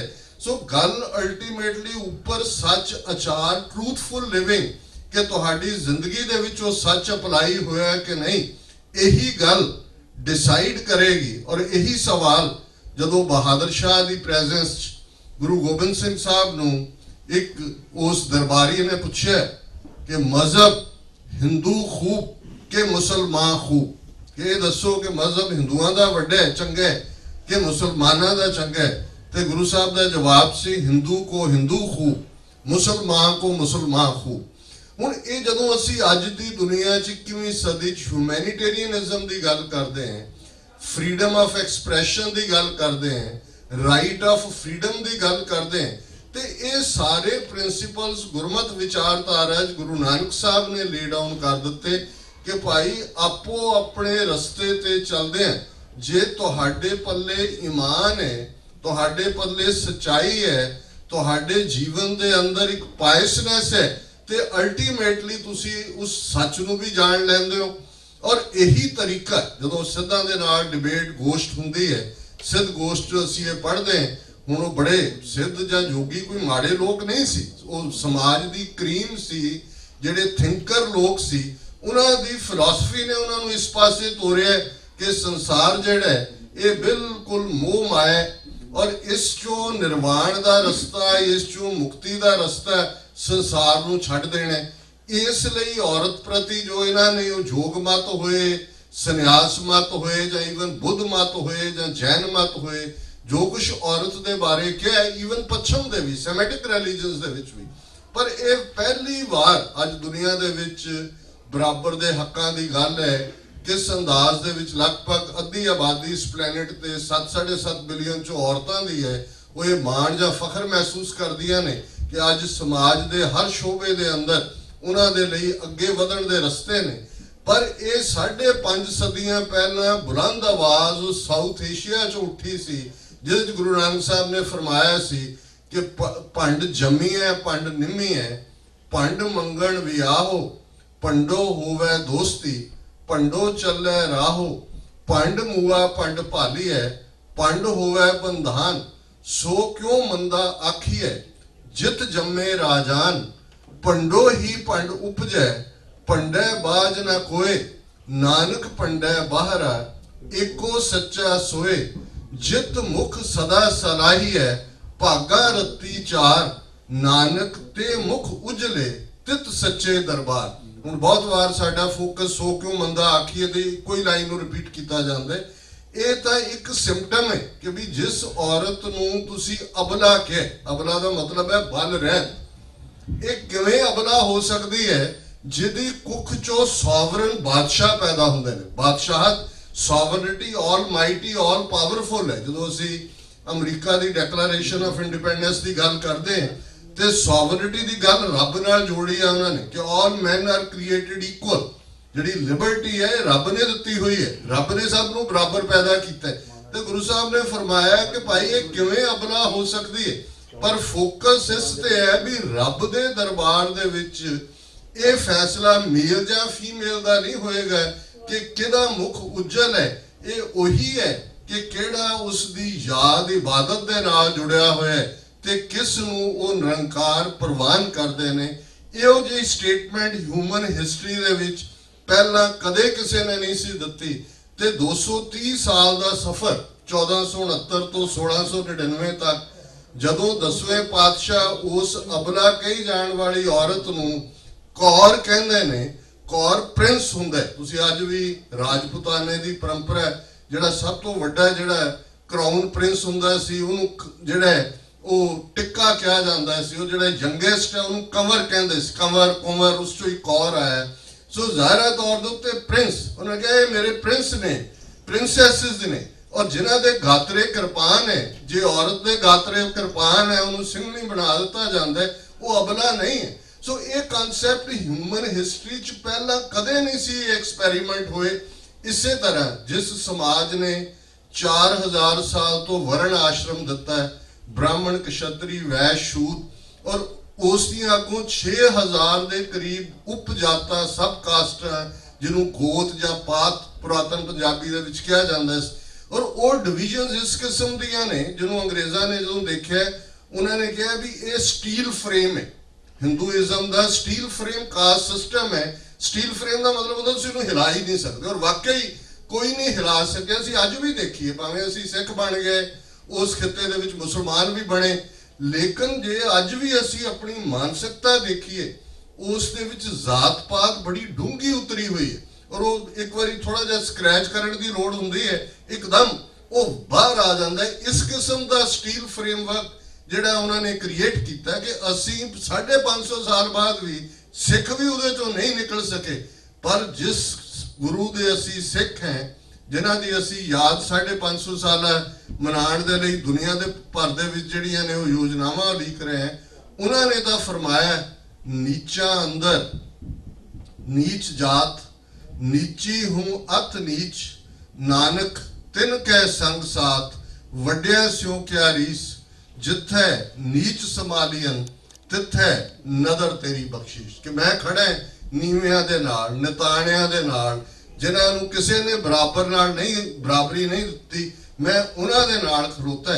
ਤੇ 10ਵੇਂ ਪਾਤਸ਼ਾਹ ਰੰਗਰੇਟੇ ਗੁਰੂ ਕੇ ਬੇਟੇ ਦੇ ਨਾਲ ਨਾ ਸਿਰਫ ਉਹਨਾਂ ਨੂੰ ਗੜ ਨਾਲ ਲਾਉਂਦੇ ਨੇ, ਫਰਮਾਉਂਦੇ ਨੇ ਇਨ ਗਰੀਬ ਸਿੱਖਨ ਕੋ ਦੇਉ ਪਾਤਸ਼ਾਹੀ, ਇਹ ਯਾਦ ਰੱਖੇ ਹਮਰੀ ਗੁਰਿਆਈ। ਇਹਨਾਂ ਨੂੰ ਯਾਦ ਰਹੇ ਕਿ ਇਹ ਗੁਰੂ ਨਾਨਕ ਦੇ ਘਰ ਦੇ ਵਿੱਚ ਆ ਕੇ ਸਿਰਫ ਪੜ੍ਹਨ ਲਈ ਨਹੀਂ ਹੈ ਕਿ ਐਸੀ ਲਾਲ ਤੁਝ ਬਿਨ ਕੌਣ ਕਰੇ, ਕਿ ਗਰੀਬ ਨਿਵਾਜ਼ ਗੁਸਈਆ ਮੇਰਾ ਮਾਥੇ ਛਤਰ ਤਰੇ। ਨੀਵਿਆਂ ਨੂੰ ਉੱਚੇ ਚੁੱਕਣ ਵਾਲੀ ਗੱਲ ਇਹ ਸੱਚਮੁੱਚ ਉਸ ਧਰਤੀ ਤੇ ਵਾਪਰੀ। ਜੇ ਖਾਲਸੇ ਦੇ ਕਨਸੈਪਟ ਦੀ ਗੱਲ ਕਰੀਏ ਤੇ ਖਾਲਸੇ ਦਾ ਕਨਸੈਪਟ ਹੀ ਇੱਥੋਂ ਨਿਕਲਦਾ।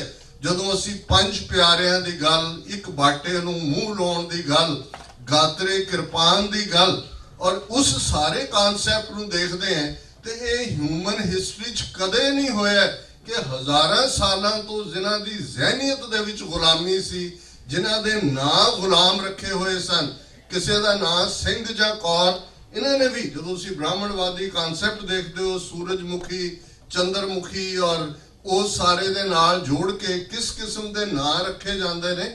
ਇਹਨਾਂ ਨੂੰ ਜਿਨ੍ਹਾਂ ਨੂੰ ਨੀਵੇਂ ਬਣਾਇਆ ਹੋਇਆ ਸੀ, ਸ਼ੂਦਰ ਬਣਾਇਆ ਹੋਇਆ ਸੀ, ਔਰਤ ਦਾ ਰੁਤਬਾ ਵੀ ਸ਼ੂਦਰ ਦੇ ਬਰਾਬਰ ਸੀ, ਉਹਨੂੰ ਕੋਈ ਜਨਊ ਦਾ ਹੱਕ ਵੀ ਨਹੀਂ ਸੀ ਤੇ ਇਹ ਚੰਗੇ ਨਾਂ ਵੀ ਨਹੀਂ ਸੀ ਸ਼ੂਦਰ ਰੱਖ ਸਕਦੇ। ਤੇ ਇੱਧਰ ਹਰ ਇੱਕ ਸਿੰਘ ਬਣ ਗਿਆ। ਫੀਅਰਲੈਸ ਸੋਵਰਨ, ਹਰ ਕੋਈ ਪ੍ਰਿੰਸੈਸ ਜਿਹੜਾ ਗੁਰੂ ਨੇ ਬਣਾ ਕੇ ਨਾਲ ਇਹ ਫਰਮਾ ਦਿੱਤਾ ਹੈ ਕਿ ਭਾਈ ਮੈਂ ਖਾਲਸੇ ਦੇ ਵਿੱਚ ਹੈ, ਖਾਲਸਾ मेरो रूप है खास, खालसे में हो करो निवास, खालसा मेरी जान की जान, खालसा मेरो प्राण को प्राण, खालसा मेरो मैं खालसे का ओत पोत सागर बुंदेरो। जिवें समुंदर दे विच पानी दियां बूंदां एक दूसरे च ओत पोत हुंदियां ने, इवें मैं खालसे दे विच वसिया होया और खालसे ने उस धरती दा खमीर बदलिया। इस कोई शक नहीं है। जे बाबा बुल्ले शाह ये कहण ते मजबूर हुंदे ने, एक पासे वही बुल्ले शाह कहंदे ने खादा पीता लाए दा रहिंदा अहमद शाह दा, कि जो खा पी लो यही भले दी गल है, बाकी तो अहमद शाह ने लै जाने। ते वही बाबा बुल्ले शाह कहंदा भूरियां वाले राजे कीते, मुगलां जहर प्याले पीते। ये है जदों विचारधारा जां आइडियाज़, लड़ाई विचारां दी है, आइडियाज़ दी है। उन्हां आइडियाज़ नूं कौन किवें इंप्लीमेंट करदा है। 18वीं सदी च असीं उन्हां आइडियाज़ नूं मंतकी अंजाम तक पहुंचाया।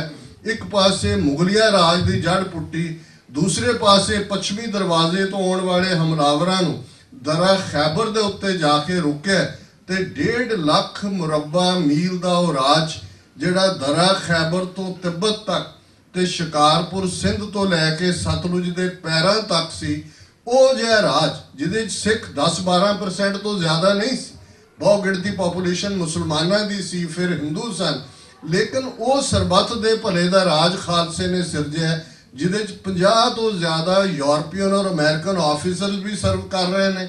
ਉਹ ਆਪਣਾ ਚਰਚ ਵੀ ਬਣਾਉਂਦੇ ਨੇ। ਉਸ ਦੇ ਵਿੱਚ ਦੀਵਾਨ ਮੋਹਕਮ ਚੰਦ ਵਰਗਾ ਪੰਜਾਬੀ ਹਿੰਦੂ ਫੌਜ ਦਾ ਕਮਾਂਡਰ ਇਨ ਚੀਫ ਵੀ ਬਣ ਸਕਦਾ ਹੈ। जम्मू कश्मीर के डोगरे भावें बाद च उन्होंने की करतूत की है वक्री कहानी है, लेकिन मैरिट क्राइटेरिया कि जिस दे कोल योग्यता है और उस राज दे विच कोई सजाए मौत नहीं है, डेथ सेंटेंस नहीं है। हुण ये जिहड़ा कॉन्सैप्ट एस्टैबलिश कर दिता जदों खालिस्तान की गल हुंदी है ते जिहड़े इतराज़ अक्सर कुछ अपने भी जिन्हां नूं किसी कईयां नूं लिबरलिज्म चंबड़िया होया, किसी नूं कम्युनिज्म चंबड़िया होया, कई ऊँ ही पढ़न का शौक नहीं, हवा च ही गल्लां करनगे।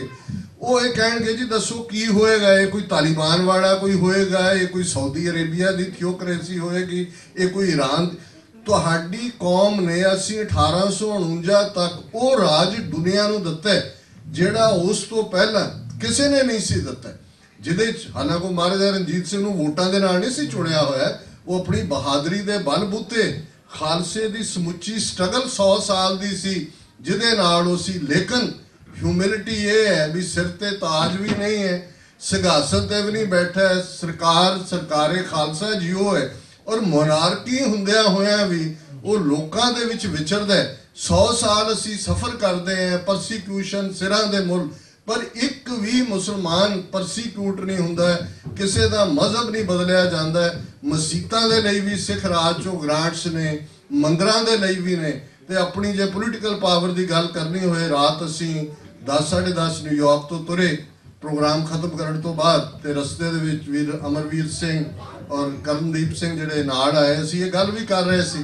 मैं उन्होंने कहा, मैं क्या देखो ये क्यों जिहा साडी यूनीकनैस है साडी हिस्टरी दी कि उस सारे पीरीयड दे विच जिन्हां हालातां चों असीं गुजरदे हैं, फकीर अजीजुद्दीन उस खालसा राज दे फॉरेन मिनिस्टर ने, किस कदर केपेबल अरबी फारसी दे विद्वान, और इन्ना इतबार फकीर अजीजुद्दीन नूं हक है। महाराजा रणजीत सिंह कहंदे ने फकीर जी जिहड़ा फैसला मैं दरबार च कर दित्ता है, जे तुहानूं लगे कि उहदे च मैं न्याय नहीं कीता ते तुहानूं ये हक है कि तुसीं मेरे चैंबर च आके मैनूं जिहड़ा करैक्ट कर सकदे हो।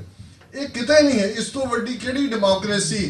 और उस सारे दे विच जे अज असीं ये देखीए कि अज कौम किस मुकाम के उत्ते आके खड़ी है, इंस्टीट्यूशनस असीं खड़ियां कीतियां, इधर डिक्लेरेशन हुंदी है, उस तो 40-50 साल पहला साडी इंस्टीट्यूशन सरबत खालसा दी है।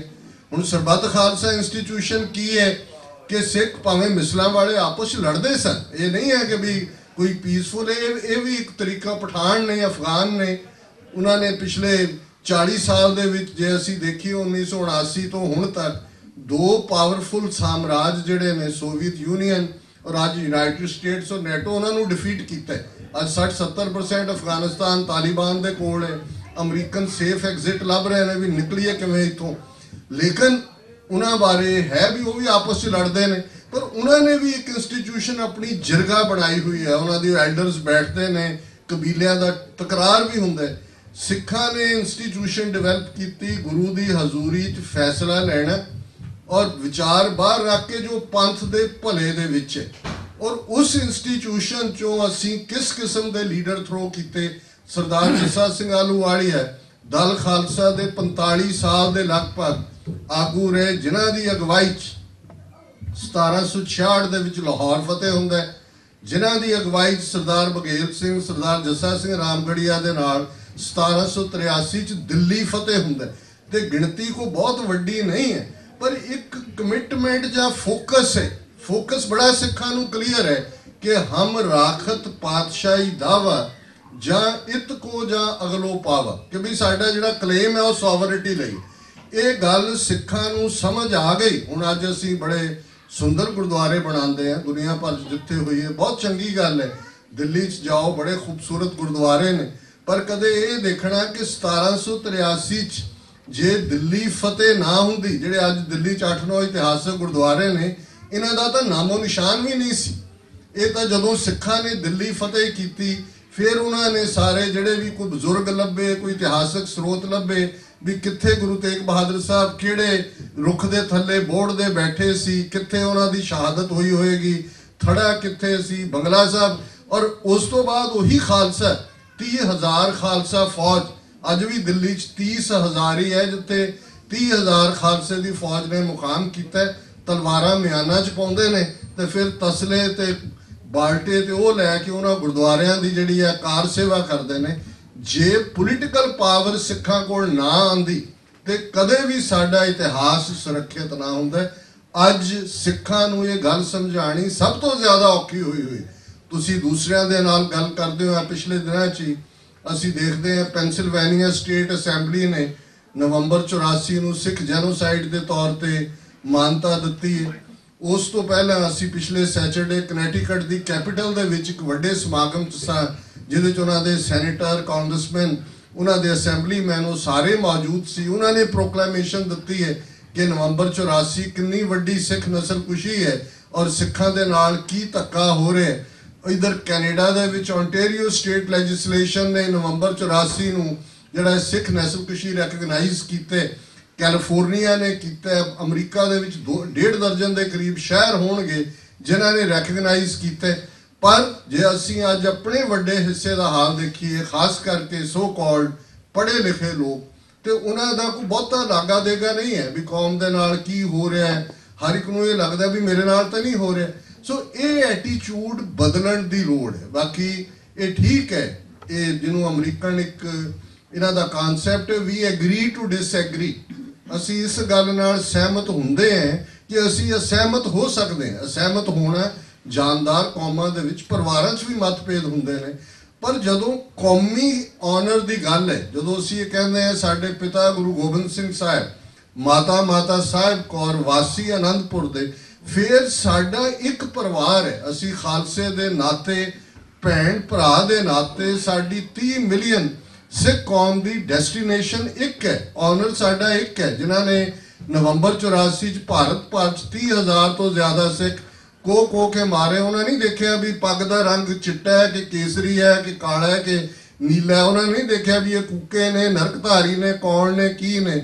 ਉਹਨਾਂ ਨੇ ਤਾਂ ਈਵਨ ਜਿਹਦੇ ਟਰੱਕ ਤੇ ਖੰਡਾ ਲੱਗਾ ਸੀ, ਭਾਵੇਂ ਉਹ ਕੋਈ ਪੰਜਾਬੀ ਗੈਰ ਸਿੱਖੀ ਦਾ ਮਾਲਕ ਸੀ, ਉਹਨੂੰ ਵੀ ਮੁਆਫ ਨਹੀਂ ਕੀਤਾ। ਦੁਸ਼ਮਣ ਨੂੰ ਬੜਾ ਕਲੀਅਰ ਹੈ ਕਿ ਉਹਨਾਂ ਨੇ ਉਸ ਧਰਤੀ ਤੋਂ ਗੁਰੂ ਨਾਨਕ, ਗੁਰੂ ਗੋਬਿੰਦ ਸਿੰਘ ਸਾਹਿਬ ਦੀ ਸਰਬੱਤ ਦੇ ਭਲੇ ਦੀ ਵਿਚਾਰਧਾਰਾ ਦਾ ਅੰਤ ਕਰਨਾ। ਇਹਦੇ ਬਾਰੇ ਜਿਵੇਂ ਮੈਂ ਕਿਹਾ ਵੀ ਗੱਲ ਆਈਡੀਓਲੋਜੀ ਦੀ ਹੈ, ਵਿਚਾਰਾਂ ਦੀ ਲੜਾਈ ਹੈ। 18ਵੀਂ ਸਦੀ 'ਚ ਵੀ ਵਿਚਾਰਾਂ ਦੀ ਲੜਾਈ ਸੀ। ਔਰ ਜੇ ਅਸੀਂ ਭਾਈ ਸਾਹਿਬ ਭਾਈ ਸੰਤੋਖ ਸਿੰਘ ਹੋਰਾਂ ਦਾ ਇਹ ਕਵਿਤ ਜਿਹੜਾ ਉਹਨਾਂ ਨੇ 10ਵੇਂ ਪਾਤਸ਼ਾਹ ਪ੍ਰਥਾਇਆ ਫਰਮਾਇਆ ਕਿ ਛਾਏ ਜਾਤੀ ਏਕਤਾ अनेकता बिलोए जाति होती कुचीलता कतेबन कुरान की पाप परपक जाते धर्म तसक जाते वर्ण गरक जाते साहित्य वेदान की देवी देव द्योरे संतोख सिंगा दूर होते रूप मिट जाते कथा वेदन पुराण के श्री गुरु गोबिंद सिंह पावन परम शूर मूरत ना होती जो पे करुणा निदान की। कि जे पावन पवित्र और बहादुर गुरु गोबिंद सिंह साहब दया दे खजाने ना होंदे ते छाए जाती एकता अनेकता विलोए जाती। भाई साहब कहते हैं कि भाई एकता हो जानी सी, अनेकता मुक जानी सी। हुण उदों भी लड़ाई ये सी कि जिहड़े दिल्ली दे तख्त ते बैठे सी औरंगजेब वर्गे वो एकता करना चाहुंदे सी कि भाई एक झंडे थल्ले आ जाओ, एक कलमा पढ़ो, सारे एक हो जाओगे, एकता हो जाएगी। अज जिहड़े उन्हां दे खिलाफ तां असीं लड़े, उन्हां दे उस विचारधारा दीयां जड़ां पुੱਟ के रखीआं, पर अज जिहड़े दिल्ली दे तख्त ते बैठे ने वो एकता नहीं चाहुंदे। वो कहते ने 2022 तक हर एक नूं असीं हिंदू बना देणे, इत्थे रहण वाला हर एक हिंदू है, हर एक दे जीन दे विच हिंदू है। सुब्रमण्यम स्वामी कहंदे यही लड़ाई अज है, अज वर्स्ट फॉर्म च है। वो तो सीधे सीधे सी, घट्टो घट ईमानदार सी, उन्हां दी अपनी शरह सी, फतवा दिंदे सी, सानूं पता सी भी दुश्मन कौन है, की है, उहदे नाल असीं बचना किवें है, लड़ना किवें है। अज जिन्हां दे कोल है किस किस्म दीयां फेक न्यूज़। अज तां 1 बिलियन 300 मिलियन लोकां नूं इह पता ही नहीं है भी उन्हां नूं की परोस के दित्ता जांदा है। उन्हां दा मेन स्ट्रीम मीडिया होए, सोशल मीडिया असीं समझदे सी भी साडे कोल एक ਜਿਹੜਾ ਉਹ ਇੱਕ ਮੌਕਾ ਬਣਿਆ ਆਪਣੀ ਗੱਲ ਕਹਿਣ ਦਾ। ਅੱਜ ਸੋਸ਼ਲ ਮੀਡੀਆ ਤੇ ਜਿਵੇਂ ਫੇਕ ਨਿਊਜ਼ ਇਹ ਕ੍ਰੀਏਟ ਕਰਦੇ ਨੇ। ਅਮਿਤ ਸ਼ਾਹ ਬੀਜੇਪੀ ਦਾ ਪ੍ਰਧਾਨ ਹੈ, 3 ਬੰਦੇ ਇਸ ਵੇਲੇ ਉਹ ਹਿੰਦੂਤਵਾਦ ਦਾ ਜਿਹੜਾ ਹੈ ਰੱਥ ਹੈ ਉਹਦੇ ਸਾਰਥੀ ਬਣੇ ਹੋਏ ਨੇ। ਪਿੱਛੇ ਮੋਹਨ ਭਾਗਵਤ ਬੈਠਾ ਹੈ, ਅਰੁਣ ਜੇਤਲੀ ਹੈ, ਅਮਿਤ ਸ਼ਾਹ ਹੈ, ਨਰਿੰਦਰ ਮੋਦੀ ਹੈ। ਤੇ ਉਹ ਕਹਿੰਦਾ ਹੈ ਆਪਣੇ ਹਜ਼ਾਰਾਂ ਨੂੰ ਜੀ ਅਸੀਂ ਰੋਜ਼ਾਨਾ ਸਵੇਰੇ 8 ਵਜੇ ਵੀ ਸਾਡੇ WhatsApp ਗਰੁੱਪ ਦੇ ਉੱਤੇ ਜਿਹੜਾ ਉਹ 40 ਲੱਖ ਲੋਕ ਇਕੱਲੇ ਯੂਪੀ 'ਚ ਨੇ, ਅਸੀਂ 8 ਵਜੇ ਇੱਕ ਖਬਰ ਜਿਹੜੀ ਹੈ ਉਹਨਾਂ ਨੂੰ ਪਰੋਸ ਦਿੰਦੇ, ਟਰੂ ਔਰ ਫੇਕ ਡਜ਼ਨਟ ਮੈਟਰ, ਉਹ ਲੋਕਾਂ ਤੱਕ ਪਹੁੰਚ ਜਾਂਦੀ। ਔਰ BBC ਦਾ ਇੱਕ ਸਟੋਰੀ 3 ਦਿਨ ਪਹਿਲਾਂ ਆਈ ਹੈ ਜਿਹਦੇ 'ਚ ਉਹਨਾਂ ਨੇ 18,000 ਜਿਹੜੇ ਫੇਸਬੁੱਕ ਅਕਾਊਂਟ, ਕਿੰਨੇ ਟਵਿੱਟਰ ਅਕਾਊਂਟ, ਕਿੰਨੇ ਪ੍ਰੋਫਾਈਲ, 200 ਤੋਂ ਜ਼ਿਆਦਾ 1-to-1 ਇੰਟਰਵਿਊਜ਼, ਉਹਦੇ ਤੇ ਬੇਸਡ ਉਹਨਾਂ ਨੇ ਫੇਕ ਨਿਊਜ਼ ਵਰਸਸ ਉਹਨਾਂ ਨੇ ਕਿਹਾ ਜੀ ਭਾਰਤ 'ਚ ਇਸ ਵੇਲੇ ਹਿੰਦੂ ਨੈਸ਼ਨਲਿਜ਼ਮ ਦਾ ਇੰਨਾ ਜ਼ੋਰ ਹੈ कि फेक न्यूज़ नूं ही अगे शेयर किया जाता है, अगे सर्कुलेट किया जाता है। और भारत दे विच 240 मिलियन लोग, 24 करोड़ लोग फेसबुक दे उत्ते ने। हुण इस तो अंदाज़ा लाओ भी असीं एक टाइनी माइनॉरिटी, और इहदा ही यह नतीजा है कि 200 मिलियन छोटी गिणती नहीं होंदी। भारत 20 करोड़ मुसलमान ने, लगभग 3 करोड़ ईसाई ने, 100 मिलियन तो ज़्यादा दलित ने। वो किवें दुबक गए ने, किवें डर गए ने।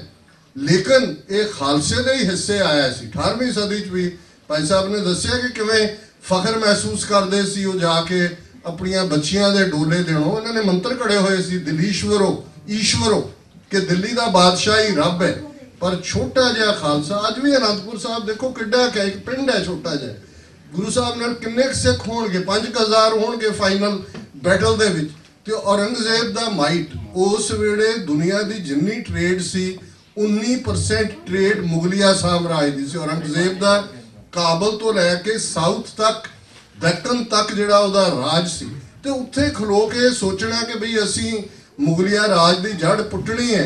पर ये फेथ सी सिखां दे विच कि भाई हम पातशाही सतगुर देई हन्ने हन्ने लाए, जै जै बह जमीन माल तह तह तख्त बनाए। कि सानू गुरु ने पातशाह दत्ती हुई है, पातशाही ਅਸੀਂ ਘੋੜੇ ਦੇ ਹੰਨੇ ਨਾਲ ਬੰਨੀ ਹੋਈ। ਜਿੱਥੇ ਖਾਲਸਾ ਬੈਠਾ ਉਹ ਸੋਵਰਨ ਹੈ, ਉਹ ਪਾਤਸ਼ਾਹ ਹੈ। ਸੋ ਇਹ ਸਪਿਰਿਟ ਅੱਜ ਮੈਂ ਦੇਖਦਾ ਕਿ ਸਾਡੇ ਕੋਲ ਇੰਨੇ ਕੁ ਰਿਸੋਰਸਿਸ ਨੇ ਦੁਨੀਆ ਭਰ 'ਚ। ਕਦੇ ਦੂਸਰਿਆਂ ਨੂੰ ਪੁੱਛ ਕੇ ਦੇਖੋ, ਲਹਿੰਦੇ ਪੰਜਾਬਣ ਕਹਿੰਦੇ ਸਿੱਖ ਬਹੁਤ ਅਮੀਰ ਨੇ, ਸਿੱਖਾਂ ਕੋਲ ਜਿਹੜਾ ਜਿੰਨਾ, ਔਰ ਕੋਈ ਸ਼ੱਕ ਵੀ ਨਹੀਂ। ਪਰ ਤੁਸੀਂ ਦੇਖੋ ਵੀ ਇਹ ਸਾਡੇ ਸਾਧਨ ਕਿੱਧਰ ਜਾ ਰਹੇ ਨੇ। ਜੇ ਤੁਸੀਂ ਅੱਜ ਕਿਸ ਕਿਸਮ ਦੀ ਫੇਕ ਨਿਊਜ਼, ਕਿਸ ਕਿਸਮ ਦਾ ਮੀਡੀਆ, 6-6 ਚੈਨਲ ਝੂਠੇ ਤੁਹਾਡੇ ਘਰਾਂ 'ਚ, कोई छठ पूजा परोस रहा है, कोई लक्ष्मी पूजा परोस रहा है, जेड़े दिन कदे इन्होंने भी नहीं सी सैलीब्रेट किए, वो पिछले 4 साल जिन्हों के हाथ पोलिटिकल पावर है किवें दे फेक इन्होंने क्रिएट कर दिते ने। और हर पासे एक माइथोलॉजी, एक मिथास, चंगे भले सिख वस्तु शास्त्र के थले अपने घर तुड़वा के कि जी ये सूरज के सामने है, इहदा रंग काला हो गया, चिट्टा हो गया। इन्हों के चैनल्स के उत्ते 80% क्लाइंट्स अज भी इन्हों के सिख ने, मंत्री जंतरी तंत्री, किनू की बीमारी चमड़ गई, किनू की टोना हो गया, तुसी अपने क्रेडिट कार्डों के उत्ते पैसे उन्होंने नहीं जाते हैं।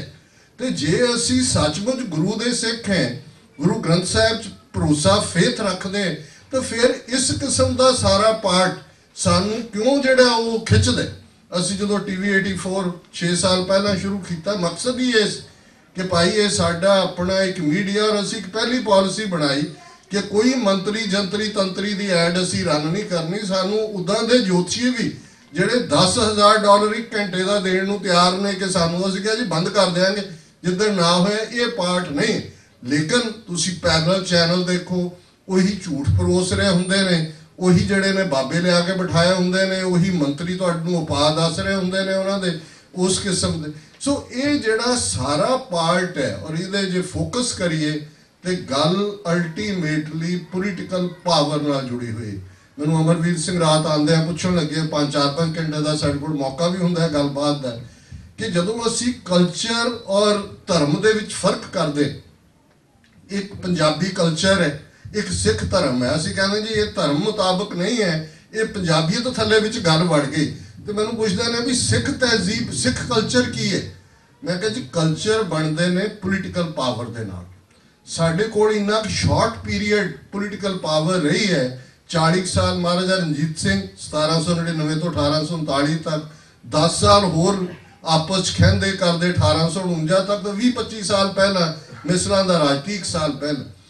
ਕਿਉਂਕਿ ਜਦੋਂ ਤੱਕ ਤੁਹਾਡੇ ਕੋਲ ਪੋਲੀਟੀਕਲ ਪਾਵਰ ਨਹੀਂ ਆਉਂਦੀ, ਤੁਹਾਡੀ ਤਹਿਜ਼ੀਬ ਕ੍ਰੀਏਟ ਨਹੀਂ ਹੁੰਦੀ। ਇੱਕ ਸਿੱਖ ਕਲਚਰ ਸੀ, ਜੇ ਗੁਰੂ ਸਾਹਿਬਾਨ ਨੇ ਸਿਟੀ ਸੈਂਟਰ ਦਿੱਤੇ, ਗੁਰੂ ਨਾਨਕ ਸਾਹਿਬ ਨੇ ਕਰਤਾਰਪੁਰ ਸਾਹਿਬ ਵਸਾਇਆ, ਗੁਰੂ ਅੰਗਦ ਸਾਹਿਬ ਨੇ ਖਡੂਰ ਸਾਹਿਬ, ਗੁਰੂ ਅਮਰਦਾਸ ਜੀ ਨੇ ਗੋਇੰਦਵਾਲ, ਚੌਥੇ ਪਾਤਸ਼ਾਹ ਨੇ ਚੱਕ ਰਾਮਦਾਸ, ਪੰਜਵੇਂ ਪਾਤਸ਼ਾਹ ਨੇ ਅੰਮ੍ਰਿਤਸਰ, ਤਰਨ ਤਾਰਨ, ਹਰਗੋਬਿੰਦਪੁਰ ਦੀ ਨੀਂਹ ਰੱਖੀ, ਕਰਤਾਰਪੁਰ ਸਾਹਿਬ ਜਿਹੜਾ ਜਲੰਧਰ ਦੇ ਨੇੜੇ ਹੈ, ਛੇਵੇਂ ਪਾਤਸ਼ਾਹ ਨੇ ਹਰਗੋਬਿੰਦਪੁਰ, ਕੀਰਤਪੁਰ, ਸੱਤਵੇਂ ਪਾਤਸ਼ਾਹ ਨੇ ਕੀਰਤਪੁਰ ਸਿਟੀ ਆਫ ਗਾਰਡਨਸ, ਨੌਵੇਂ ਪਾਤਸ਼ਾਹ ਚੱਕ ਨਾਨਕੀ ਆਪਣੀ ਮਾਤਾ ਦੇ ਨਾਂ ਤੇ, 10ਵੇਂ ਪਾਤਸ਼ਾਹ ਨੇ ਅਨੰਦਪੁਰ ਸਾਹਿਬ, ਪੌਂਟਾ ਸਾਹਿਬ, ਔਰ ਅਲਟੀਮੇਟਲੀ ਅਬਚਲ ਨਗਰ।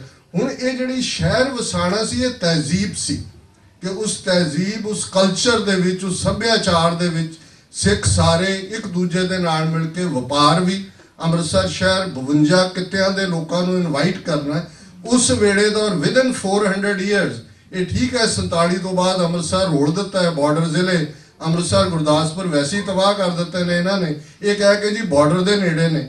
ਉਹੀ ਤੁਸੀਂ ਲਾਹੌਰ ਦੇਖੋ, ਲਾਹੌਰ ਬਾਰਡਰ ਤੋਂ ਦੂਰ ਹੈ, ਲਾਹੌਰ ਪਾਕਿਸਤਾਨ ਦਾ ਸਭ ਤੋਂ ਵੱਡਾ ਇੰਡਸਟਰੀਅਲ ਹੱਬ ਹੈ ਇੱਧਰ। ਲੇਕਿਨ ਉਸ ਤੋਂ ਪਹਿਲਾਂ ਅੰਮ੍ਰਿਤਸਰ, ਲੇਹ ਅੰਮ੍ਰਿਤਸਰ ਰਾਊਟ ਦੁਨੀਆ ਦੇ ਜਿਵੇਂ ਸਿਲਕ ਰਾਊਟ ਹੈ ਚਾਈਨਾ ਦਾ, ਇਸ ਕਿਸਮ ਦਾ ਕਮਰਸ਼ੀਅਲ ਸੈਂਟਰ ਸੀ ਅੰਮ੍ਰਿਤਸਰ ਦੁਨੀਆ ਦੇ ਨਕਸ਼ੇ ਦੇ ਉੱਤੇ। ਇੱਕ ਤਹਿਜ਼ੀਬ, ਕਲਚਰ, ਇਕਨੋਮਿਕਲ ਰਿਸੋਰਸਿਸ, ਪ੍ਰਾਈਡ, ਫਖਰ, ਇਹ ਪੋਲੀਟੀਕਲ ਪਾਵਰ ਚੋਂ ਨਿਕਲਦਾ। ਜਦੋਂ ਪੋਲੀਟੀਕਲ ਪਾਵਰ ਸੀ, ਮੈਂ ਇਹਨਾਂ ਨੂੰ ਦੱਸ ਰਿਹਾ ਸੀ, ਮੈਂ ਕਿਹਾ ਜੀ ਕੋਈ ਮਹਾਰਾਜਾ ਰਣਜੀਤ ਸਿੰਘ ਜਾਂ ਸਿੱਖ ਜਿਹੜੇ ਦੂਜੇ ਸੀ, ਉਹਨਾਂ ਨੇ ਕਿਸੇ ਨੂੰ ਤਾਂ ਨਹੀਂ ਕਿਹਾ ਵੀ ਦਾੜੇ ਖੁੱਲੇ ਰੱਖੋ। ਮੈਂ ਕਿਹਾ ਜਨਰਲ ਅਲਾਰਡ, ਜਨਰਲ ਵੈਂਤੁਰਾ ਤੋਂ ਲੈ ਕੇ ਜਿੰਨਾ ਸਾਰਾ ਕਲਚਰ ਸੀ, ਕਿਉਂਕਿ ਬਾਦਸ਼ਾਹ ਸਿੱਖ ਸਨ, ਬਾਦਸ਼ਾਹ ਪ੍ਰਕਾਸ਼ ਦਾੜੇ ਰੱਖਦੇ ਸਨ, ਇੱਕ ਬਹਾਦਰੀ ਦਾ ਆਲਮ ਸੀ, ਔਰ ਉਹਨਾਂ ਦੇ ਦਰਬਾਰ 'ਚ ਜਿਹੜੇ ਫਰਿਆਦ ਕਰਨ ਆਉਂਦੇ ਸੀ ਉਹ ਵੀ ਨੰਗੇ ਸਿਰ ਨਹੀਂ ਸੀ ਆਉਂਦੇ। ਉਹਨਾਂ ਨੂੰ ਵੀ ਪਤਾ ਹੈ ਇਹ ਕੋਈ ਲਾ ਨਹੀਂ ਹੁੰਦਾ, ਇਹ ਇਵੇਂ ਹੀ ਹੁੰਦਾ ਹੈ ਕਿ ਜਿਹਦੀ ਪੋਲੀਟੀਕਲ ਪਾਵਰ ਹੁੰਦੀ ਹੈ। ਔਰ ਗੁਰੂ ਸਾਹਿਬ ਯਾਦ ਕਰਵਾਉਂਦੇ ਨੇ, ਜਿਸ ਹੀ ਕੀ ਸਰਕਾਰ ਤਿਸ ਹੀ ਕਾ ਸਭ ਕੋਈ, ਜਿਨ੍ਹਾਂ ਦੀ ਪੋਲੀਟੀਕਲ ਪਾਵਰ ਹੁੰਦੀ ਹੈ, ਹਕੂਮਤ ਹੁੰਦੀ ਹੈ, ਸਾਰਾ ਕੁਝ ਉਹਦੇ ਮੁਤਾਬਕ ਹੀ ਫੋਲੋ ਹੁੰਦਾ ਹੈ। ਅੱਜ ਅਸੀਂ ਰੁਲ ਰਹੇ, ਇਹਦੇ ਬਾਵਜੂਦ ਕਿ ਅਸੀਂ ਆਰਥਿਕ ਤੌਰ ਤੇ ਬੜੇ ਖੁਸ਼ਹਾਲ ਹੈ। ਦੁਨੀਆ ਦੇ ਵਿੱਚ ਅਸੀਂ ਜੇ ਕੈਨੇਡਾ ਦੀ ਗੱਲ ਕਰੀਏ, 17 MP, 4 ਮਿਨਿਸਟਰ, ਕੈਨੇਡਾ ਦੇ ਵਿੱਚ ਸਾਡੇ MP ਬਣ ਗਏ, ਅਮਰੀਕਾ 'ਚ ਅਸੀਂ 20 ਤੋਂ ਜ਼ਿਆਦਾ US ਕਾਂਗਰੈਸ਼ਨਲ ਸਿੱਖ ਕਾਕਸ ਦੇ ਮੈਂਬਰ ਨੇ, ਪਰ ਸਾਡੇ ਕੋਲ ਫੋਕਸ ਨਹੀਂ ਹੈ। ਜਿਵੇਂ ਇਜ਼ਰਾਈਲ ਦੀ ਗੱਲ ਹੋਈ, 2,5-3 ਹਜ਼ਾਰ ਸਾਲ ਯਹੂਦੀਆਂ ਨੇ ਸਫ਼ਰ ਕੀਤਾ, ਪਰ ਪ੍ਰਾਈਡ ਉਹਨਾਂ ਦਾ ਨਿਕਲਿਆ ਜਦੋਂ ਉਹਨਾਂ ਦੇ ਕੋਲ ਆਪਣਾ ਮੁਲਕ ਇਜ਼ਰਾਈਲ ਜਿਹੜਾ 8000 ਸਕੁਅਰ ਮਾਈਲ ਹੈ, ਮੌਜੂਦਾ ਪੰਜਾਬ ਦਾ ਵੀ ਤੀਸਰਾ ਹਿੱਸਾ ਹੈ, ਔਰ ਆਬਾਦੀ ਯਹੂਦੀਆਂ ਦੀ ਸਾਡੇ ਨਾਲੋਂ ਅੱਧੀ ਹੈ। ਅਸੀਂ 30 ਮਿਲੀਅਨ ਹੈ, ਉਹ 15 ਮਿਲੀਅਨ ਹੈ, ਔਰ ਅਸੀਂ ਆਲਰੇਡੀ 1849 ਤੱਕ ਇੰਨੇ ਵੱਡੇ ਥਾਂ ਦੇ ਉੱਤੇ ਜਿਸ ਕੌਮ ਨੂੰ ਪਾਤਸ਼ਾਹਤ ਜਨਮ ਘੁੱਟੀ 'ਚ ਮਿਲੀ ਹੋਏ, ਉਹ ਕੌਮ ਕਹੇ ਜੀ ਨਹੀਂ ਨਹੀਂ ਇਹ ਖਾਲਿਸਤਾਨ ਕੀ ਹੈ ਜੀ, ਕਿੱਧਰ ਹੈ ਜੀ, ਕਿਉਂ ਹੈ ਜੀ, ਕਿਵੇਂ ਹੈ ਜੀ, ਨਹੀਂ। ਔਰ ਇੱਕ ਗੱਲ ਯਾਦ ਰੱਖੀਏ, ਇਹ ਗੱਲ ਅੱਜ ਸਮਝ ਆ ਜਾਏ, ਮੁੱਦਾ ਕੋਈ ਵੀ ਹੋਏ, ਧਾਰਮਿਕ ਕਰਤਾਰਪੁਰ ਦਾ ਲੰਗਰ, ਨਵਜੋਤ ਸਿੱਧੂ ਜਿਹੜਾ ਇਹਨਾਂ ਦਾ ਸ਼ੋ ਬॉय ਹੈ, ਮੌਲੀ ਦਾ ਧਾਗਾ ਬੰਨਿਆ, ਦੋਨੋਂ ਉਂਗਲਾਂ 'ਚ ਕੋਈ ਨਗੀਨੇ ਪਾਏ ਹੈ, ਕੋਈ ਪੁਖਰਾਜ ਪਾਏ ਹੈ, 2 ਸ਼ਿਵਲਿੰਗ ਰੱਖੇ ਹੋਏ ਨੇ, ਇੱਕ ਆਪਣੀ ਅੰਮ੍ਰਿਤਸਰ ਦੀ ਕੋਠੀ 'ਚ, ਇੱਕ ਪਟਿਆਲੇ ਦੇ 'ਚ। ਪੰਡਤ ਉਹਦੀ ਪੂਜਾ ਕਰਦੇ ਨੇ, ਉਹਦੀ ਤਨਖਾਹ ਇਹ ਜਿਹੜਾ ਨਵਦੀਪ ਇਹ ਦਿੰਦਾ ਹੈ ਸਿੱਧੂ। ਹੁਣ ਉਹ ਜਾਂਦਾ ਹੈ ਇਮਰਾਨ ਖਾਨ ਦੇ ਸਹੁੰ ਚੁੱਕ ਸਮਾਗਮ 'ਚ, ਪਾਕਿਸਤਾਨੀ ਫੌਜ ਦਾ ਜਨਰਲ ਬਾਜਵਾ ਘਰ 'ਚ ਲੈ ਕੇ ਕਹਿੰਦਾ ਆਓ ਸਰਦਾਰ ਜੀ 550 ਸਾਲਾਂ ਅਸੀਂ ਕਰਤਾਰਪੁਰ ਲਾਂਘਾ ਬਣਾ ਦਿੰਨੇ, ਤੁਸੀਂ ਆਓ। ਉਹ ਆ ਕੇ ਬੜੇ ਮਾਣ ਨਾਲ ਕਹਿੰਦਾ ਜੀ ਮੇਰੇ ਮੁਰਸ਼ਦ ਦੀ ਗੱਲ ਹੋਈ, ਮੈਨੂੰ ਤਾਂ ਚਾਅ ਚੜ੍ਹ ਗਿਆ। ਪਰ ਉਹਦਾ ਕੀ ਹਾਲ ਕਰ ਦਿੱਤਾ, ਉਹਨੂੰ ISI ਦਾ ਏਜੰਟ ਬਣਾ ਦਿੱਤਾ ਕਿ ਉਹਨੇ ਇਸ ਦੇ ਬਾਵਜੂਦ ਕਿ 3 ਵਾਰ ਉਹ BJP ਦੀ ਟਿਕਟ ਤੇ ਅੰਮ੍ਰਿਤਸਰ ਤੋਂ MP ਬਣਦਾ, ਇਸ ਕਿਸਮ ਦਾ ਉਹ ਸਿੱਖ ਹੈ ਜਿੱਦਾਂ ਦਾ ਉਹ ਚਾਹੁੰਦੇ ਨੇ। ਪਰ ਜੇ ਉਹਨੇ ਆਪਣੇ ਮਜ਼ਹਬ ਦੀ, ਆਪਣੇ ਗੁਰੂ ਦੇ ਕਰਤਾਰਪੁਰ ਲਾਂਘੇ ਦੀ ਗੱਲ ਕੀਤੀ, ਸਾਰਾ ਮੀਡੀਆ, ਸਾਰੀਆਂ ਏਜੰਸੀਆਂ ਪਿੱਛੇ ਪੈ ਗਈਆਂ। ਕਿਹੜੀ ਆਜ਼ਾਦੀ ਹੈ ਉੱਥੇ? ਕੋਈ ਕਰਤਾਰਪੁਰ ਦਾ ਲਾਂਘਾ ਤਾਂ ਖਾਲਿਸਤਾਨ ਨਹੀਂ ਹੈ, ਜਾਂ ਕੋਈ ਉਸਨੇ ਸਿੱਧੂ ਨੇ ਕੋਈ ਖਾਲਿਸਤਾਨ ਦੀ ਗੱਲ ਤਾਂ ਨਹੀਂ ਕੀਤੀ ਹੈ। ਲੇਕਿਨ ਇਹ ਰੁਝਾਨ ਹੈ, ਉਹ ਮੁੱਦਾ ਧਾਰਮਿਕ ਹੋਏ, ਆਰਥਿਕ ਹੋਏ, ਐਸਾ ਫੀਅਰ ਕ੍ਰੀਏਟ ਕਰ ਰਹੇ ਨੇ। ਫੌਜੀ ਮੁਖੀ ਕਹਿ ਰਹੇ ਕਿ ਜੀ ਇਹ ਪੰਜਾਬ 'ਚ ਅਸੀਂ ਜੋ ਹੋ ਰਿਹਾ ਇਹ ਬੜਾ ਖਤਰਨਾਕ ਹੋ ਸਕਦਾ ਹੈ, ਵੀ ਕਾਂਟ ਕਲੋਜ਼ ਆਵਰ ਆਈਜ਼। ਔਰ ਠੀਕ ਕਿਹਾ ਸਰ ਸਿਮਰਨਜੀਤ ਸਿੰਘ ਮਾਨ ਨੇ ਕਿ ਆਪਰੇਸ਼ਨ ਬਲੂ ਸਟਾਰ 2 ਦੀ ਤਿਆਰੀ ਕਰ ਰਹੇ ਨੇ। ਇਹਨਾਂ ਨੇ ਐਸਾ ਮਾਹੌਲ ਬਣਾ ਦੇਣਾ ਔਰ 2019 ਦੀਆਂ ਚੋਣਾਂ ਤੋਂ ਪਹਿਲਾਂ ਇਸ ਕਿਸਮ ਦਾ ਮਾਹੌਲ ਕਰ ਸਕਦੇ ਨੇ। ਜੀ ਆ ਗਏ ਜੀ ਖਾਲਿਸਤਾਨ ਆ ਗਿਆ ਜੀ, ਰੈਫਰੈਂਡਮ 2020 ਆ ਗਿਆ ਜੀ, ਫਲਾਣਾ ਆ ਗਿਆ ਜੀ, ਢਿਮਕਾ ਆ ਗਿਆ ਜੀ। ਇਹਨਾਂ ਨੇ ਕਦੇ ਵੀ ਵਿਚਾਰਾਂ ਦੀ ਇਹ ਲੜਾਈ, ਜਿਸ ਦੇ ਵਿੱਚ ਇਸ ਵਿਚਾਰਧਾਰਾ ਨੂੰ ਜਿਹੜੀ ਜ਼ਾਤ ਪਾਤ 'ਚ ਯਕੀਨ ਰੱਖਦੀ ਹੈ, ਜਿਹੜੀ 2022 ਤੱਕ ਹਰ ਇੱਕ ਨੂੰ ਹਿੰਦੂਤਵਾ ਦੇ ਰੰਗ 'ਚ ਰੰਗਣਾ ਚਾਹੁੰਦੀ ਹੈ, ਉਹਨਾਂ ਲਈ ਜੇ ਕੋਈ ਸਭ ਤੋਂ ਵੱਡਾ ਖਤਰਾ ਹੈ ਤੇ ਗੁਰੂ ਨਾਨਕ ਦੀ ਇਹ ਵਿਚਾਰਧਾਰਾ ਹੈ ਜਿਹਦੇ 'ਚ ਤੁਸੀਂ ਨਾਨਕ ਨਾਮ ਚੜ੍ਹਦੀ ਕਲਾ ਤੇਰੇ ਭਾਣੇ ਸਰਬੱਤ ਦਾ ਭਲਾ ਪੜ੍ਹਦੇ ਹੋ, ਜਿਹਦੇ ਤੁਸੀਂ ਕਹਿੰਦੇ ਹੋ ਕਿ ਭਾਈ ਏਕ ਪਿਤਾ ਏਕਸ ਕੇ ਹਮ ਬਾਰਕ, ਜਿਹਦੇ ਤੁਸੀਂ ਪੜ੍ਹਦੇ ਹੋ ਕਿ ਗੈਰਤ ਔਰ ਅਣਖ ਦੇ ਨਾਲ ਜੀਣਾ, ਜੇ ਜੀਵੈ ਪਤ ਲੱਥੀ ਜਾਏ ਸਭ ਹਰਾਮ ਜੇਤਾ ਕੇ ਚਖਾਏ। ਸੋ ਇਹਨੂੰ ਉਹ ਟੋਲਰੇਟ ਨਹੀਂ ਕਰ ਸਕਦੇ। ਇਹ ਗੱਲ ਸਾਨੂੰ ਅੱਜ ਸਮਝ ਆ ਜਾਏ, ਕੱਲ ਨੂੰ ਸਮਝ ਆਏ। 47 ਦੀ ਦੌਰ ਦੀ ਲੀਡਰਸ਼ਿਪ ਨੇ ਸੋਚਿਆ ਹੋਏਗਾ ਵੀ ਚਲੋ ਵੱਡਾ ਦੇਸ਼ ਹੋਏਗਾ, ਸਾਡੇ ਕੋਲ ਅੱਗੇ ਵਧਣ ਦੇ ਵੀ ਚਾਂਸ ਹੋਣਗੇ, ਸਾਡੇ ਨਾਲ ਇਕਰਾਰ ਕਰ ਰਹੇ ਨੇ, ਕੋਈ ਸੰਵਿਧਾਨ ਐਸਾ ਨਹੀਂ ਬਣੇਗਾ ਜਿਹੜਾ ਸਿੱਖਾਂ ਨੂੰ ਮਨਜ਼ੂਰ ਨਾ ਹੋਏ। ਪਰ ਬਹੁਤ ਜਲਦੀ ਇਹ ਭੁਲੇਖਾ ਜਿਹੜਾ ਉਹ ਲੱਥ ਗਿਆ ਜਦੋਂ ਆਰਟੀਕਲ 25B ਸਾਨੂੰ ਕੀ ਬਣਾਉਂਦਾ ਹੈ।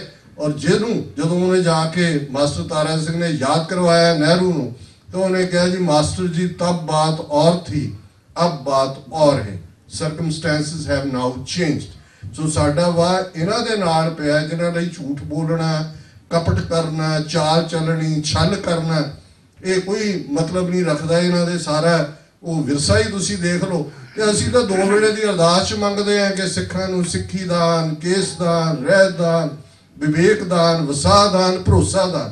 ਭਰੋਸਾ ਸੈਲਫ ਕੌਨਫੀਡੈਂਸ ਨੂੰ ਕਹਿੰਦੇ ਨੇ, ਵਸਾ ਟਰਸਟ ਨੂੰ ਕਹਿੰਦੇ ਨੇ। ਅਸੀਂ ਰੱਬ ਤੋਂ ਮੰਗਦੇ ਹਾਂ ਵੀ ਸਾਨੂੰ ਇਹ ਗੁਣ ਦੇ ਕਿ ਅਸੀਂ ਦੂਸਰੇ ਤੇ ਇਤਬਾਰ ਕਰ ਸਕੀਏ, ਆਪਣੇ ਤੇ ਭਰੋਸਾ ਕਰ ਸਕੀਏ। ਤੇ ਇੱਥੇ ਜਿੱਥੇ ਆਧਾਰ ਹੀ ਸਾਰਾ ਕਪਟ ਹੈ, ਝੂਠ ਹੈ, ਕੂੜ ਫਿਰੇ ਪ੍ਰਧਾਨ ਵੇ ਲਾ ਲਓ, ਜਿਨ੍ਹਾਂ ਦੀ ਸੋਚ ਹੀ ਉੱਥੇ ਖੜੀ ਹੈ, ਇਹਨਾਂ ਦਾ ਮੇਲ ਕਿਵੇਂ ਹੋ ਸਕਦਾ ਹੈ? ਸਤਿਗੁਰੂ ਰਹਿਮਤ ਕਰਨ, ਕੌਮੀ ਤੌਰ ਦੇ ਉੱਤੇ ਅਸੀਂ ਇੱਕ ਦੂਸਰੇ ਪ੍ਰਤੀ ਭਰਾ ਵਾਲਾ ਐਟੀਟਿਊਡ ਰੱਖੀਏ। ਜਿਵੇਂ ਸਰਦਾਰ ਜੱਸਾ ਸਿੰਘ ਆਹਲੂਵਾਲੀਆ ਨੇ ਵੱਡੇ ਘੱਲੂਘਾਰੇ ਵੇਲੇ ਇਹ ਸਲੋਗਨ ਦਿੱਤਾ ਸੀ, ਇਹ ਜਿਹੜਾ ਉਹ ਨਾਰਾ ਦਿੱਤਾ ਸੀ ਕਿ ਮਿਸਲ ਵੰਡ ਅਬ ਕਬਹੂ ਨਾ ਪਾਓ, ਰਲ ਮਿਲ ਕੇ ਇਹ ਪੰਥ ਬਚਾਓ। ਕਿ ਇਹ ਜਿਹੜਾ ਚੈਲੰਜ ਹੈ ਇਸ ਵੇਲੇ, ਹੁਣ ਵੰਡੀਆਂ 'ਚ ਨਾ ਪਾਓ ਵੀ ਸਾਡਾ ਇਹ ਝੰਡਾ ਹੈ ਤੇ ਅਸੀਂ ਇਹ ਹੈ ਤੇ ਅਸੀਂ ਇੱਥੋਂ ਅੰਮ੍ਰਿਤ ਛਕਿਆ ਤੇ ਤੁਸੀਂ ਉੱਥੋਂ ਛਕਿਆ, ਤੁਹਾਡੀ ਮਰਿਆਦਾ ਇਹ ਹੈ। ਤੇ ਕੋਈ ਇਸ ਵੇਲੇ ਇੱਕੋ ਹੀ ਗੱਲ ਹੈ। ਜਿਵੇਂ ਸੰਤ ਜਰਨੈਲ ਸਿੰਘ ਖਾਲਸਾ ਪਿੰਡਾਂ ਵਾਲਿਆਂ ਦੇ 2 ਜਿਹੜੇ ਬੜੇ ਪਪੂਲਰ ਕੋਟ ਮੈਨੂੰ ਚੰਗੇ ਲੱਗਦੇ ਨੇ, ਮੈਂ ਦੁਹਰਾਉਂਦਾ ਵੀ ਹਾਂ। ਇੱਕ ਤਾਂ ਇਹ ਹੈ ਕਿ ਜੇ ਅਣਖ ਨਾਲ ਜਿਉਣਾ ਤੇ ਲੜਨਾ ਪਵੇਗਾ। ਇਹ ਗੱਲ ਬੜੀ ਸਿੰਪਲ ਹੈ। ਬਾਕੀ ਡਰ ਕੇ, ਗੀਦੀ ਬਣ ਕੇ, ਸਿਰ ਝੁਕਾ ਕੇ ਫਿਰ ਤੁਸੀਂ ਜੋ ਮਰਜ਼ੀ ਕਰੋ। ਜੇ ਅਣਖ ਨਾਲ ਜਿਉਣਾ ਤੇ ਲੜਨਾ ਪਵੇਗਾ।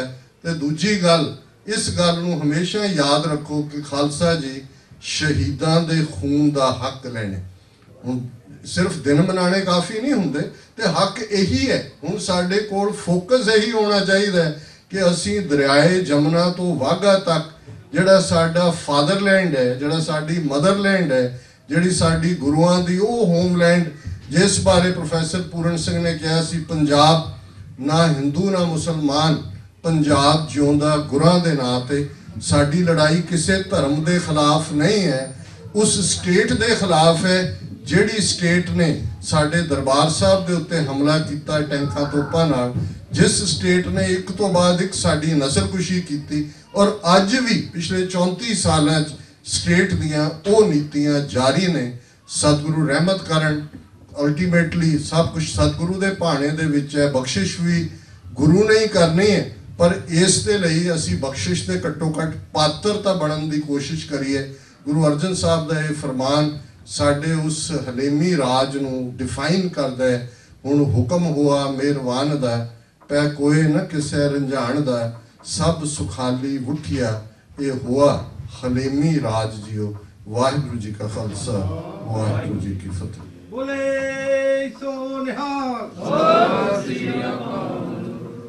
ਸਾਹਿਬ ਆਪ ਦਾ ਬਹੁਤ ਬਹੁਤ ਧੰਨਵਾਦ ਹੈ ਜੀ। ਅਸੀਂ ਬਹੁਤ ਮਾਣ ਮਹਿਸੂਸ ਕਰ ਰਹੇ ਹਾਂ ਕਿ ਤੁਸੀਂ ਰੰਧਾਵਾ ਫੈਮਿਲੀ ਨੇ ਜੋ ਨਵਾਂ ਕਰ ਲਿਆ ਹੈ ਉੱਥੇ ਆ ਕੇ ਇਹਨਾਂ ਦੀ ਸ਼ਾਨ ਵਧਾਈ। ਮੇਰੇ ਕੋਲ ਐਸੇ ਸ਼ਬਦ ਨਹੀਂ ਹਨ ਜੋ ਤੁਸੀਂ ਸਿੱਖ ਕੌਮ ਦੀ ਸੇਵਾ ਕਰ ਰਹੇ ਹੋ, ਸਿੱਖ ਕੌਮ ਦਾ ਦਰ ਕਰ, ਸਿੱਖ ਕੌਮ ਦਾ ਆਪਣਾ ਆਜ਼ਾਦ ਦੇਸ਼ ਲੈਣ ਵਾਸਤੇ ਤੁਸੀਂ ਪਿਛਲੇ ਬਹੁਤ ਲੰਮੇ ਸਮੇਂ ਤੋਂ ਸਾਰੀ ਉਮਰ ਲਗਾਈ ਹੋਈ ਹੈ। ਸ਼ਾਇਦ ਸਿੱਖ ਤੇ ਕੌਮ ਇਸ ਆਪ ਦਾ ਕੁਝ ਦੇਣਾ ਦੇ ਸਕੇ। ਮੈਂ ਭਾਈ ਸਾਹਿਬ ਨੂੰ ਬੇਨਤੀ ਕਰਦਾ ਹਾਂ ਕਿ ਡਾਕਟਰ ਸਾਹਿਬ ਨੂੰ ਸਰੋਪਾ ਦੇ ਕੇ ਸਨਮਾਨਿਤ ਕੀਤਾ ਜਾਵੇ।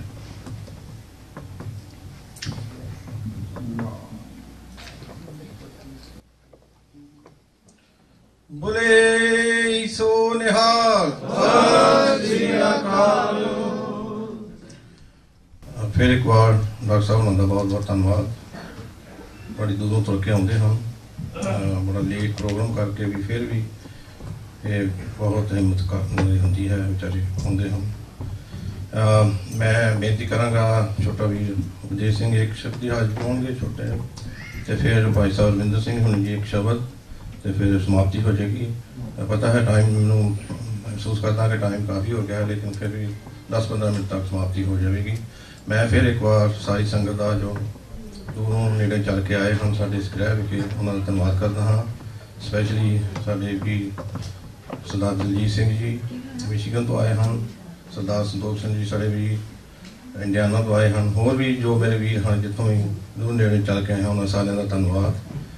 ਵਾਹਿਗੁਰੂ ਜੀ ਕਾ ਖਾਲਸਾ, ਵਾਹਿਗੁਰੂ ਜੀ ਕੀ ਫਤਿਹ।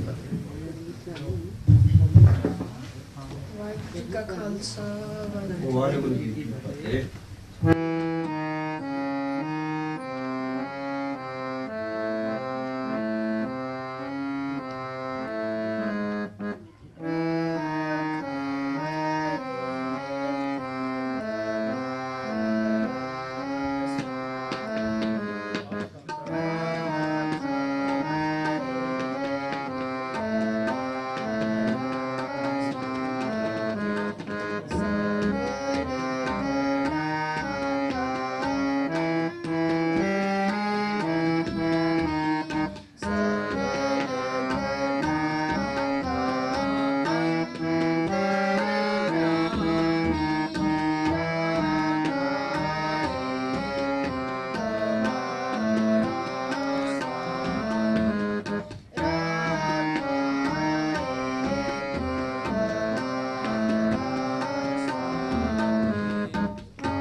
ਬਹੁਤ ਖੁਸ਼ੀ ਹੈ। ਸਾਡਾ ਛੋਟਾ ਬੇਟਾ ਸਾਡੇ ਹੱਥਾਂ 'ਚ ਜੰਮਿਆ ਪਲਿਆ ਹੈ ਔਰ ਬਹੁਤ ਸੋਹਣਾ ਕੀਰਤਨ ਕਰਦਾ ਹੈ ਔਰ ਸਿੱਖ ਰਿਹਾ ਹੈ।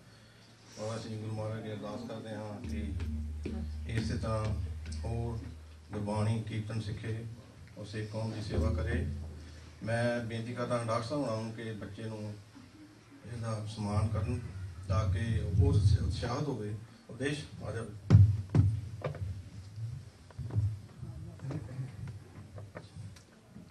ਬੋਲੇ ਸੋ ਨਿਹਾਲ, ਸਤਿ ਸ੍ਰੀ ਅਕਾਲ। ਵਾਹਿਗੁਰੂ ਜੀ ਕਾ ਖਾਲਸਾ, ਵਾਹਿਗੁਰੂ ਜੀ ਕੀ ਫਤਿਹ। ਮੈਂ ਭਾਈ ਸਾਹਿਬ ਉਹਨਾਂ ਨੂੰ, ਭਾਈ ਜਿੰਦਰ ਸਿੰਘ ਉਹਨਾਂ ਨੂੰ ਬੇਨਤੀ ਕਰਦਾ ਹਾਂ ਕਿ ਇੱਕ ਸ਼ਬਦ ਤੇ ਫਿਰ ਅੱਜ ਦੇ ਪ੍ਰੋਗਰਾਮ ਦੀ ਸਮਾਪਤੀ ਕੀਤੀ ਜਾਵੇ। ਹੋਈਆਂ ਭਾਵੇਂ ਚੁੱਕਾ ਜੀ ਮਾਂ। ਵਾਹਿਗੁਰੂ ਜੀ ਕਾ ਖਾਲਸਾ, ਵਾਹਿਗੁਰੂ ਜੀ ਕੀ ਫਤਿਹ।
जपावे तुझ पावे नाम जपावे सुख तेरा दिता नहीं है सुख तेरा दिता नहीं है सुख तेरा दिता नहीं है सुख तेरा दिता नहीं है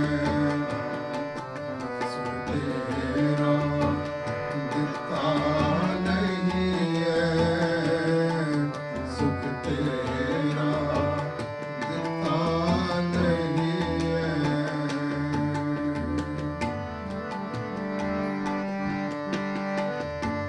मुक्त उगत जुगत तेरी सेवा जिस तू आप कराए जिस तू आप कराए तहाँ बैकुंठ जह कीर्तन तेरा तू आपे श्रद्धा लाए तू आपे श्रद्धा लाए तहाँ बैकुंठ जह कीर्तन तेरा तू आपे श्रद्धा लाए तू आपे श्रद्धा लाए तू आपे श्रद्धा लाए तू आपे श्रद्धा लाए सुख तेरा दिता नहीं है सुख तेरा दिता नहीं है सुख तेरा दिता नहीं है सुख तेरा दिता नहीं है तुझ पावे नाम जपावे तुझ पावे नाम जपावे तुझ पावे नाम जपावे तुझ पावे नाम जपावे सुख तेरा दिता नहीं है सुख तेरा दिता नहीं है वाहिगुरु सुख तेरा दिता नहीं है सुख तेरा दिता नहीं है सुख तेरा दिता नहीं है सुख तेरा दिता नहीं है सुख तेरा दिता नहीं है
जाई उस वेला सुहावी जित तुमरे द्वारे आया जित तुमरे द्वारे आया कुर्बान जाई उस वेला सुहावी जित तुमरे द्वारे आया जित तुमरे द्वारे आया नानक को प्रभु है कृपाला सतगुर पूरा पाया सतगुर पूरा पाया सतगुर पूरा पाया सतगुर पूरा पाया सुख तेरा दिता नहीं है सुख तेरा दिता नहीं है सुख तेरा दिता नहीं है सुख तेरा दिता नहीं है तुझ पावे तां नाम जपावे तुझ पावे तां नाम जपावे तुझ पावे तां नाम जपावे तुझ पावे तां नाम जपावे सुख तेरा दिता नहीं है वाहिगुरु सुख तेरा दिता नहीं है सुख तेरा दिता नहीं है सुख तेरा दिता नहीं है सुख तेरा दिता नहीं है सुख तेरा दिता नहीं है सुख तेरा दिता नहीं है सुख तेरा दिता नहीं है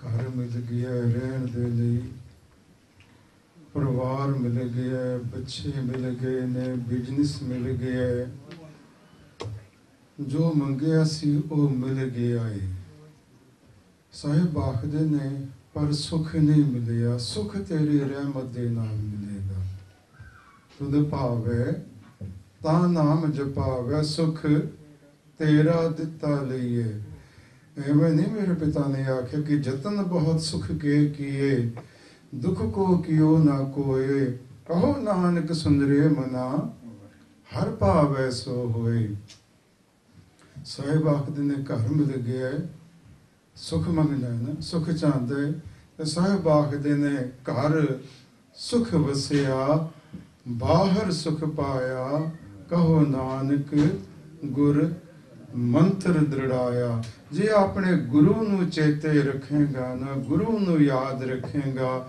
ਫਿਰ ਤੈਨੂੰ ਸੁਖ ਹੀ ਸੁਖ ਮਿਲ ਜਾਣਗੇ ਫਿਰ ਕੋਈ ਦੁੱਖ ਨਹੀਂ ਮਿਲੇਗਾ ਜਦੋਂ ਗੁਰੂ ਨੂੰ ਭੁੱਲ ਜਾਏਗਾ ਪਰਮੇਸ਼ਰ ਤੇ ਭੁੱਲਿਆ ਵਿਆਪਨ ਸਭੇ ਰੋਗ ਉਹ ਸੁਖ ਵੀ ਦੁੱਖ ਚ ਬਦਲ ਜਾਣਗੇ ਗੁਰੂ ਬਖਸ਼ਿਸ਼ ਕਰੇ ਰਹਿਮਤਾਂ ਕਰੇ ਇਸ ਪਰਿਵਾਰ ਨੂੰ ਖੁਸ਼ੀਆਂ ਦੀ ਦਾਤਾ ਬਖਸ਼ਦਾ ਰਹੇ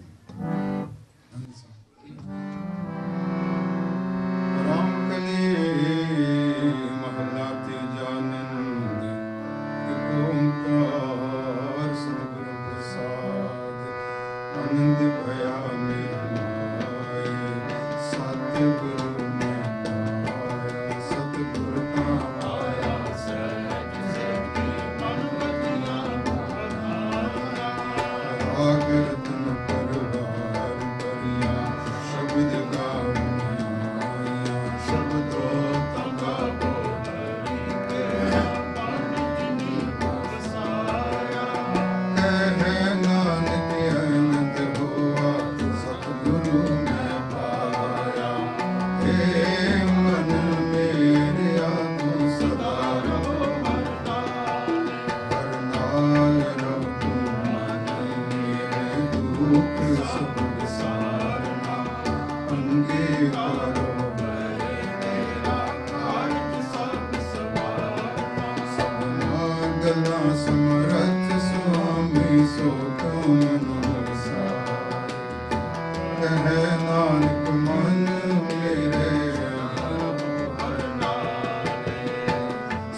सच्चे साहिबा क्या नहीं करते रे, करता तेरे सब कुछ है जिस दे सो पावे।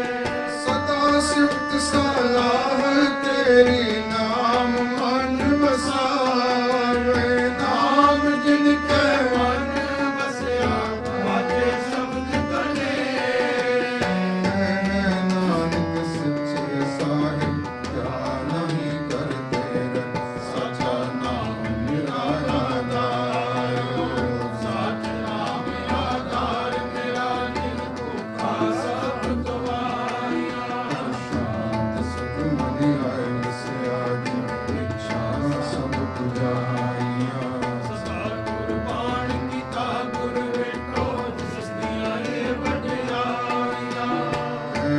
नानक सुनो संतो शब्द करो प्यारो, सच्चा नाम मेरा आधारो बाजे मंत्र शब्द तितकार सभागे। कर सभागे शब्द बाजे नित करतारिया। मंत्र बोध खुद वस कीते काल कंठ कुमारिया। कर्म पाया तुद जिनको से नाम हर के लागे।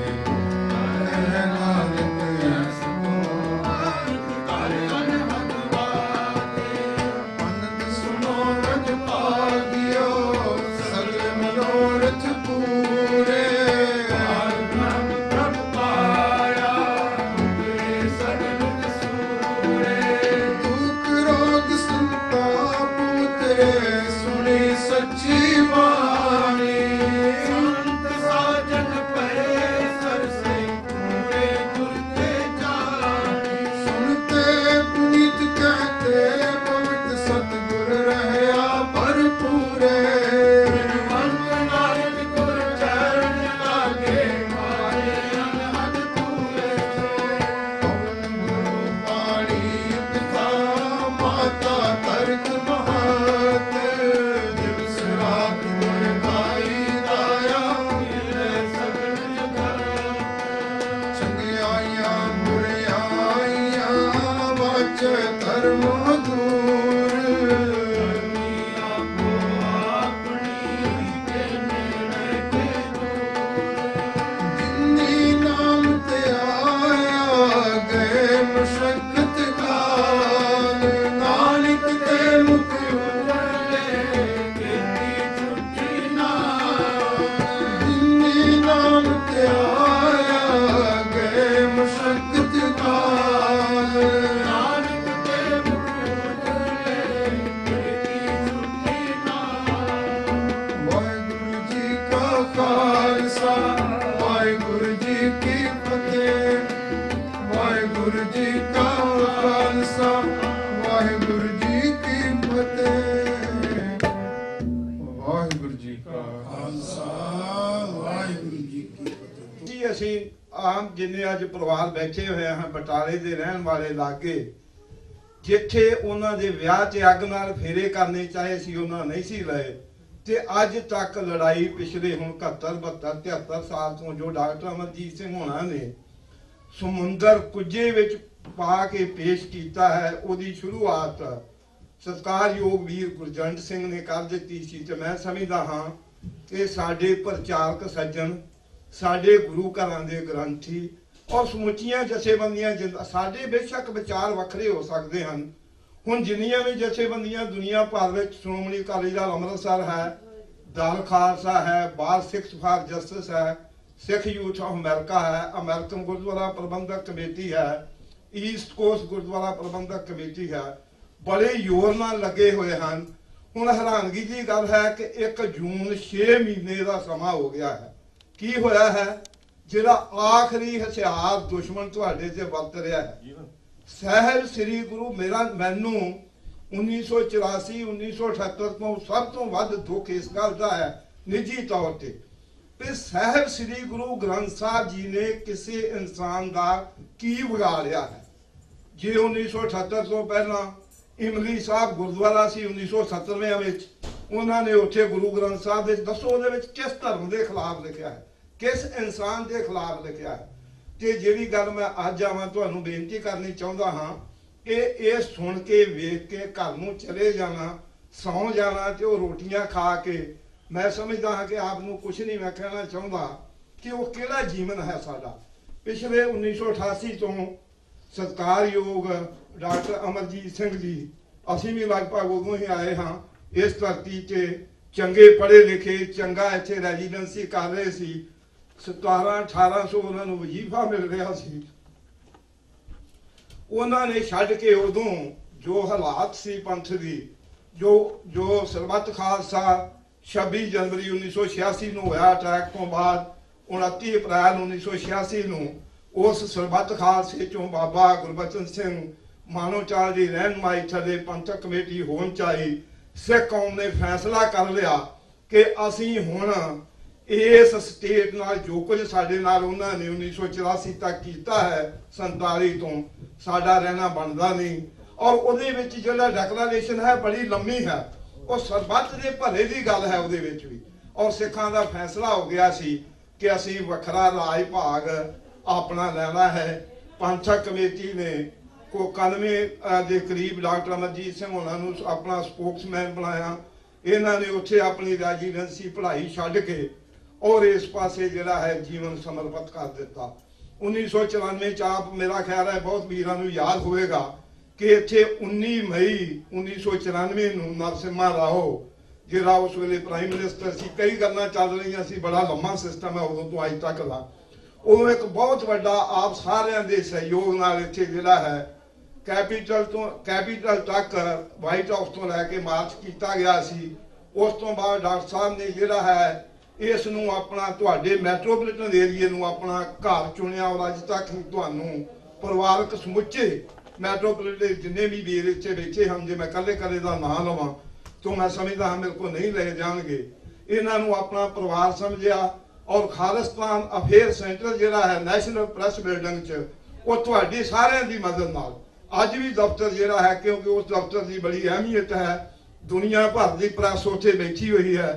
उस तो बाद बड़ा अज तक हुण तुहाडे कोल चाहे वो अमेरिकन गुरुद्वारा प्रबंधक कमेटी जिहदे कोआर्डीनेटर साडे सत्कारयोग डॉक्टर प्रितपाल सिंह जी, उन्हां दे नाल हरप्रीत सिंह जी संधू जिहड़े डेमोक्रेट्स दे नाल बड़े लंबे समय तो काम कर रहे हैं, और उन्हां डॉक्टर अमरजीत सिंह उन्हां दे दिशा निर्देशां दे तहत अज 50 तो वध तुहाडे सिख कॉकस दे मैंबर हैं।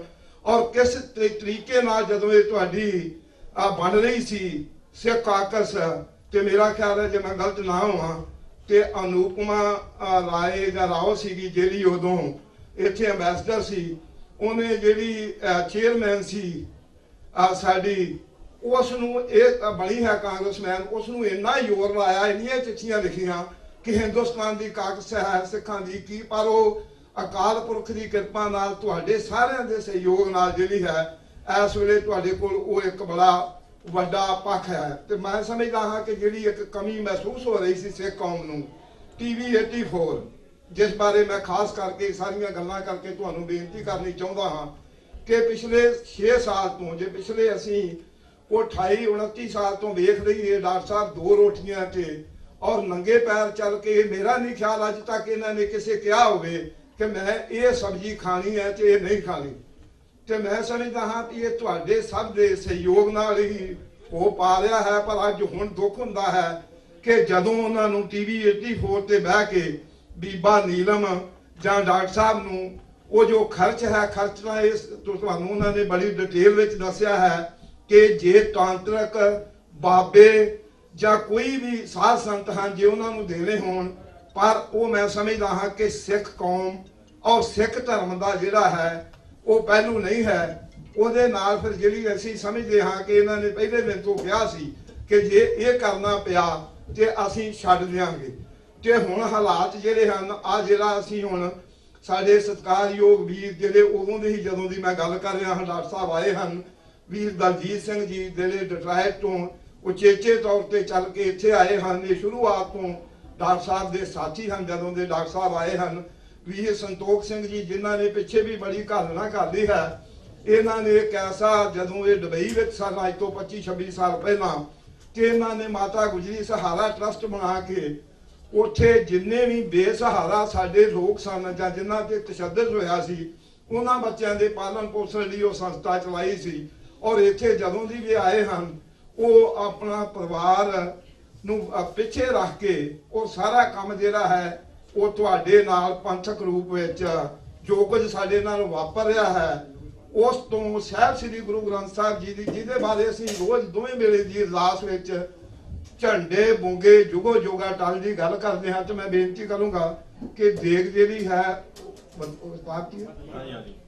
ਬਤਾ ਦਿੱਤੀ ਗਈ ਹੈ ਤੇ ਮੈਂ ਸਿਰਫ ਤੁਹਾਨੂੰ ਇਹ ਬੇਨਤੀ ਕਰਨੀ ਹੈ ਕਿ ਆਹ ਸਾਡੇ ਕੋਲ ਇੱਕ ਤਾਂ ਅਸੀਂ ਕੱਲ ਨੂੰ ਫੰਡ ਰੇਜ਼ ਹੈ ਮਲਾਸਸ ਗੁਰਦੁਆਰਾ ਸਾਹਿਬ।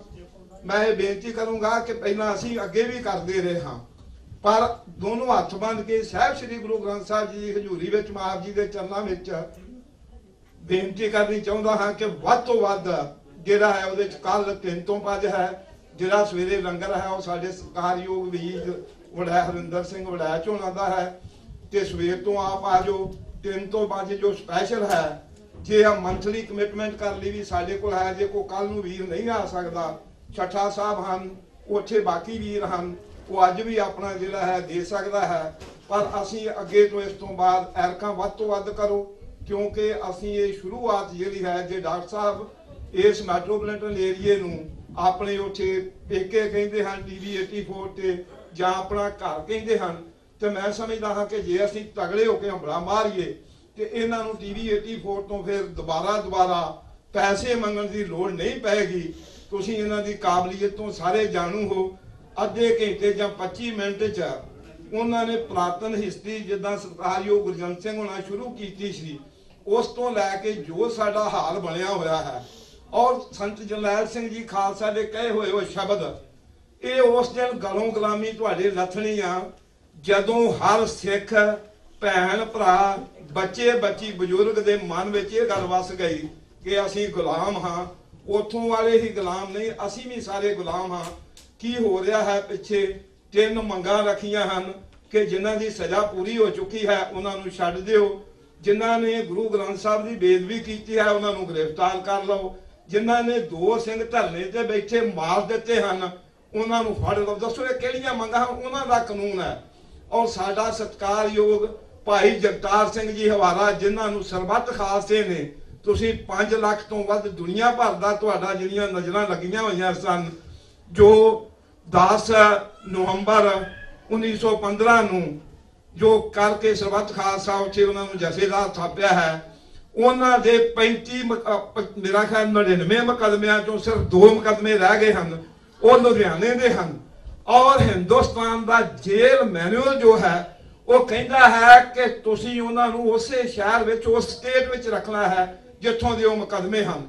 ਔਰ ਪੰਜਾਬ ਦੀ ਸਟੇਟ ਚਾਹੇ ਅਮਰਿੰਦਰ ਹੋਵੇ ਚਾਹੇ ਬਾਦਲ ਹੋਵੇ ਚਾਹੇ ਕੱਲ ਨੂੰ ਕੇਜਰੀਵਾਲ ਆ ਜਾਵੇ ਜਿੱਦਾਂ ਭਾਈ ਸਾਹਿਬ ਨੇ ਵੀ ਬੜੇ ਸ਼ਬਦਾਂ ਵਿੱਚ ਕਿਹਾ ਸੀ ਭਾਈ ਦੁਸ਼ਮਣ ਤੁਹਾਡੇ ਲਈ ਅਸੀਂ ਸਾਰੇ ਇੱਕੋ ਹਾਂ। ਜਿਸ ਤਰ੍ਹਾਂ ਮੈਂ ਪਹਿਲਾਂ ਵੀ ਸਾਰੀਆਂ ਜਥੇਬੰਦੀਆਂ ਦੇ ਨਾਂ ਲਏ ਹਨ ਔਰ ਮੇਰੀ ਤਾਂ ਹਰ ਇੱਕ ਨੂੰ ਹਮੇਸ਼ਾ ਪਿਛਲੇ ਕੋ 35 ਸਾਲ ਤੋਂ ਇਹੋ ਬੇਨਤੀ ਹੈ ਕਿ ਭਾਈ ਆਪਾਂ ਨੂੰ ਕਾਜ਼ ਪਿਆਰਾ ਹੈ ਕੰਮ ਪਿਆਰੇ ਆ ਜਥੇਬੰਦੀਆਂ ਤੋਂ ਉੱਪਰ ਉੱਠੀਏ। ਔਰ ਸਾਂਝੇ ਤੌਰ ਤੇ ਮੈਂ ਸਮਝਦਾ ਹਾਂ ਕਿ ਜੋ TV 84 ਹੈ ਤੁਹਾਡਾ ਉਹ ਸਾਰਿਆਂ ਦਾ ਹੀ ਪਲੇਟਫਾਰਮ ਹੈ ਸਮੁੱਚੀਆਂ ਜਥੇਬੰਦੀਆਂ ਦਾ। ਜੇ ਰੈਫਰੈਂਡਮ ਦਾ ਸੀ ਪ੍ਰੋਗਰਾਮ ਉਹਦੇ ਲਈ ਵੀ ਪੂਰਾ ਜ਼ੋਰ ਲੱਗਾ ਹੋਇਆ ਸੀ ਜਾਂ ਜੋ ਪਿੱਛੇ ਵੀ ਹੁਣ ਉਹ ਕਰ ਰਹੇ ਹਨ ਉਹਦੇ ਤੇ ਵੀ ਪੂਰਾ ਜਿਹੜਾ TV 84 ਦਾ ਹਰ ਨਿੱਜੀ ਵਿਅਕਤੀ ਜੋ ਕਿਤੇ ਵੀ ਕਰ ਰਿਹਾ ਹੈ। ਆ ਕੱਲ ਪਰਸੋਂ ਜੋ ਤੁਸੀਂ ਦਿੱਲੀ ਵਿੱਚ ਵੇਖਿਆ ਹੋਣਾ ਹੈ ਸੋਸ਼ਲ ਮੀਡੀਆ ਤੇ ਕਿ ਉਹ 2 ਜਿਹੜੇ ਲੋਕ ਉਹਨਾਂ ਫੜੇ ਹਨ 34 ਸਾਲ ਬਾਅਦ ਉਹ ਅੱਗੋਂ ਇਹ ਕਹਿ ਰਹੇ ਹਨ ਕਿ ਤੁਹਾਨੂੰ 84 ਭੁੱਲ ਗਿਆ ਹੈ ਸਾਨੂੰ ਭੁੱਲ ਗਿਆ ਅਸੀਂ ਆਪਸ ਚ ਲੜੀ ਜਾਂਦੇ ਹਾਂ ਕਿ ਜੇ ਕੋਈ ਮਰਿਆਦਾ ਦਾ ਮਸਲਾ ਪਾਇਆ ਹੈ ਕਿ ਜੇ ਐ ਨੂੰ ਮੂੰਹ ਕਰਕੇ ਬਹਿਣਾ ਹੈ ਕਿ ਜੇ ਐ ਨੂੰ ਮੂੰਹ ਕਰਕੇ ਬਹਿਣਾ ਹੈ। ਉਹ ਉੱਥੇ ਕਹਿ ਰਹੇ ਹਨ 34 ਸਾਲ ਬਾਅਦ 2 ਬੰਦੇ ਫੜੇ ਸਜ਼ਾ ਉਹਨਾਂ ਨੂੰ ਹੋਣੀ ਕਿ ਨਹੀਂ ਹੋਣੀ ਪਰ ਉਹ ਕਹਿ ਰਹੇ ਨੇ ਅੱਗੋਂ ਉਹ ਮਨਜਿੰਦਰ ਸਰਸਾ ਹੈ ਉਹ ਦਿਖਾਵੇ ਲਈ BJP ਦਾ ਜਿਹੜਾ ਉਹ MLA ਆ ਉਹ ਸਾਡਾ ਤੁਹਾਡਾ ਕੋਈ ਨਹੀਂ ਹੈਗਾ ਉਹਨਾਂ ਦਾ ਹੀ ਟੱਟੂ ਆ ਉਹਨੇ ਪਤਾ ਨਹੀਂ ਪੁਲਿਸ ਵਾਲੇ ਨੂੰ ਹੱਥ ਲਾਤਾ ਉਹ ਸਾਰੇ ਲੱਖ ਗਾਲ ਕੱਢਣ ਦੇ ਨੇ ਉੱਥੇ ਹਿੰਦੂ ਤਵੀ ਜਿੰਨੇ ਵੀ ਨੇ ਤੇ ਨਾਲੇ ਕਹਿ ਰਹੇ ਨੇ ਤੁਹਾਨੂੰ 84 ਭੁੱਲ ਗਿਆ ਸਿੱਖੋ ਫਿਰ ਤੁਹਾਨੂੰ ਯਾਦ ਕਰਾਵਾਂਗੇ। ਔਰ ਜੋ ਤੁਸੀਂ ਪਿਛਲੇ ਦਿਨਾਂ ਜੋ ਉਹਨਾਂ ਦਾ ਫੌਜ ਮੁਖੀ ਆ ਉਹਦਾ ਵੀ ਸੁਣ ਲਿਆ ਉਹ 2-3 ਦਿਨੀਆਂ ਨਿਊਜ਼ ਜਿਹੜੀਆਂ ਆ ਰਹੀਆਂ ਨੇ ਉਹਨਾਂ ਨੇ ਕਿਹਾ ਕਿ 6-7 ਜਣੇ ਜਿਹੜੇ ਨੇ ਉਹ ਫਿਰੋਜ਼ਪੁਰ ਥਾਣੇ ਜ਼ਿਲ੍ਹੇ ਨੇ ਅੰਦਰ ਆ ਗਏ ਨੇ, ਅੰਮ੍ਰਿਤਸਰ 'ਚ ਉਹਨਾਂ ਦੀ ਪਛਾਣ ਕਰ ਲਈ ਗਈ ਹੈ। ਔਰ ਥੋੜੇ ਦਿਨਾਂ 'ਚ ਜਿਹੜੇ ਸਾਡੇ ਜਿਹੜੇ ਪੰਪਲੇਟ ਲੱਗ ਰਹੇ ਸੀ, ਇੱਕ ਤੁਸੀਂ ਕਹਿ ਰਹੇ ਵੀ ਵੋਟ ਸਾਨੂੰ ਪਾਉਣੀ ਕਿ ਨਹੀਂ ਪਾਉਣੀ, ਉਹਦੇ ਲਈ ਥੋੜੇ ਦਿਨਾਂ 'ਚ ਆਉਣ ਵਾਲਿਆਂ 'ਚ ਵੇਖ ਲਿਓ ਤੁਹਾਡੇ ਜਿੰਨੇ ਵੀ ਨੌਜਵਾਨ ਥੋੜੇ ਵੀ ਉੱਥੇ ਪੜ੍ਹੇ ਲਿਖੇ ਤੁਰਦੇ ਫਿਰਦੇ ਨੇ ਜਾਂ ਇਹ ਸਮਝਦੇ ਨੇ ਵੀ ਸਾਡਾ ਹੱਕ ਬਣਦਾ ਹੈ, ਸਾਡੇ ਨਾਲ ਧੱਕਾ ਹੋ ਰਿਹਾ ਹੈ, ਉਹਨਾਂ ਨੂੰ ਚੁੱਕਿਆ ਜਾਵੇਗਾ, ਉਹਨਾਂ ਨੂੰ ਫੇਰ ਖਤਮ ਕਰ ਦਿੱਤਾ ਜਾਵੇਗਾ। ਤੇ ਇਹਦੇ ਲਈ ਸਾਨੂੰ ਕੁਝ ਕਰਨ ਦੀ ਲੋੜ ਹੈ। ਹੁਣ ਮੈਂ ਸਮਝਦਾ ਕਿ ਅਸੀਂ ਰਲ ਮਿਲ ਕੇ TV 84 ਲਈ ਜਿਹੜਾ ਕੱਲ ਨੂੰ ਏਜੰਡਾ ਮਿੱਥਿਆ ਹੋਇਆ ਹੈ ਵੀਰਾਂ ਨੇ, ਤੇ ਮੈਂ ਬੇਨਤੀ ਕਰਾਂਗਾ ਕਿ ਆਪ ਸਾਰੇ ਜਿੰਨਾ ਤੱਕ ਅਸੀਂ ਨਹੀਂ ਪਹੁੰਚ ਕਰ ਸਕੇ, ਇਹਦੇ ਲਈ ਕੋਈ ਫਰਕ ਨਹੀਂ ਪੈਂਦਾ। ਸਾਨੂੰ ਹੋਰ 50-100 ਕੰਮ ਘਰਾਂ ਦੇ ਪੈਂਦੇ ਹਨ। ਅਸੀਂ ਜਿੰਨੇ 100 ਦੇਣਾ ਹੈ 200 ਦਵੇ, 500 ਵਾਲਾ 1000 ਵਾਲਾ 2 ਇੱਕ ਤਰ੍ਹਾਂ ਇੱਥੋਂ ਬਾਨ ਨੂੰ ਬਣੀਏ।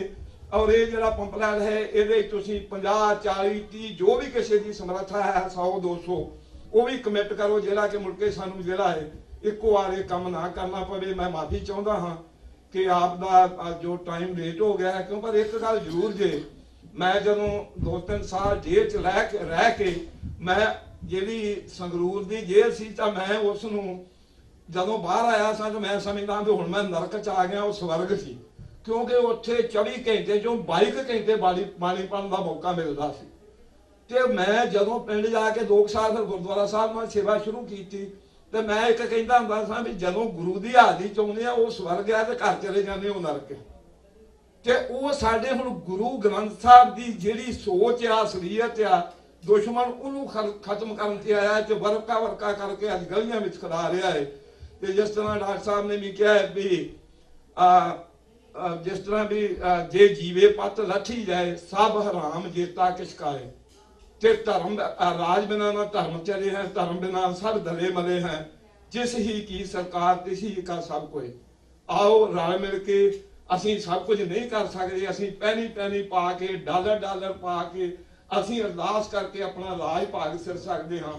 ਕੋਈ ਵੀ ਦੇਖ ਕੇ ਅੰਦਰ ਜਿਹੜਾ ਅਰਦਾਸ ਕਰਦੇ ਹਾਂ, ਜੇ ਅਸੀਂ ਕਿਸੇ ਵੀਰ ਨੂੰ ਠੀਕ ਸਮਝਦੇ ਹਾਂ ਉਹ ਭੋਲੇ ਪਾਲ ਤੋਂ ਗਲਤੀ ਹੁੰਦੀ ਹੈ, ਅਸੀਂ ਉਹਦੇ ਵੱਲ ਧਿਆਨ ਨਹੀਂ ਦੇਣਾ। ਉਹਦੀਆਂ ਚੰਗਿਆਈਆਂ ਜਿਹੜੇ 90 ਕੰਮ ਉਹਨੇ ਚੰਗੇ ਕੀਤੇ ਹਨ ਉਹਨਾਂ ਵੱਲ ਧਿਆਨ ਦੇਣਾ ਹੈ। ਗੁਰੂ ਕਿਰਪਾ ਕਰੇ ਕੱਲ ਨੂੰ ਅਸੀਂ ਜੋ ਆਪਣਾ ਏਜੰਡਾ ਵਿਚਿਆ ਹੋਇਆ ਹੈ ਉਹ ਤੋਂ ਵੱਧ ਕਰਕੇ ਇਹਨਾਂ ਦੀ ਝੋਲੀ ਵਿੱਚ ਪਾਈਏ। ਇਹ ਰੋਜ਼ ਉੱਥੇ ਕੰਮ ਨਾ ਕਰਨ। ਆ ਜਿਹੜੇ ਨੇ ਆ ਫਾਰਮ ਲੈ ਲਿਓ, ਅੱਜ ਵੀ ਜਿਹੜੇ ਕੱਲ ਨਹੀਂ ਆ ਸਕਦੇ ਉਹ ਅੱਜ ਚੱਠਾ ਸਾਹਿਬ ਨੂੰ ਜਾਂ ਹੋਰ ਵੀ ਵੀਰ ਜਿਹੜਾ ਕੋ ਬੈਠਾ ਹੈ ਉਹਨੂੰ ਆਪਣੀ ਮਾਇਆ ਜ਼ਰੂਰ ਦੇ ਕੇ ਜਾਇਓ। ਇਹਨਾਂ ਹੀ ਸ਼ਬਦਾਂ ਨਾਲ ਮੈਂ ਕਿਸੇ ਵੀ ਭੁੱਲ ਚੁੱਕ ਦੀ ਖਿਮਾ ਦਾ ਜਾਂਚ ਕਰਾਂ। ਵਾਹਿਗੁਰੂ ਜੀ ਕਾ ਖਾਲਸਾ, ਵਾਹਿਗੁਰੂ ਜੀ।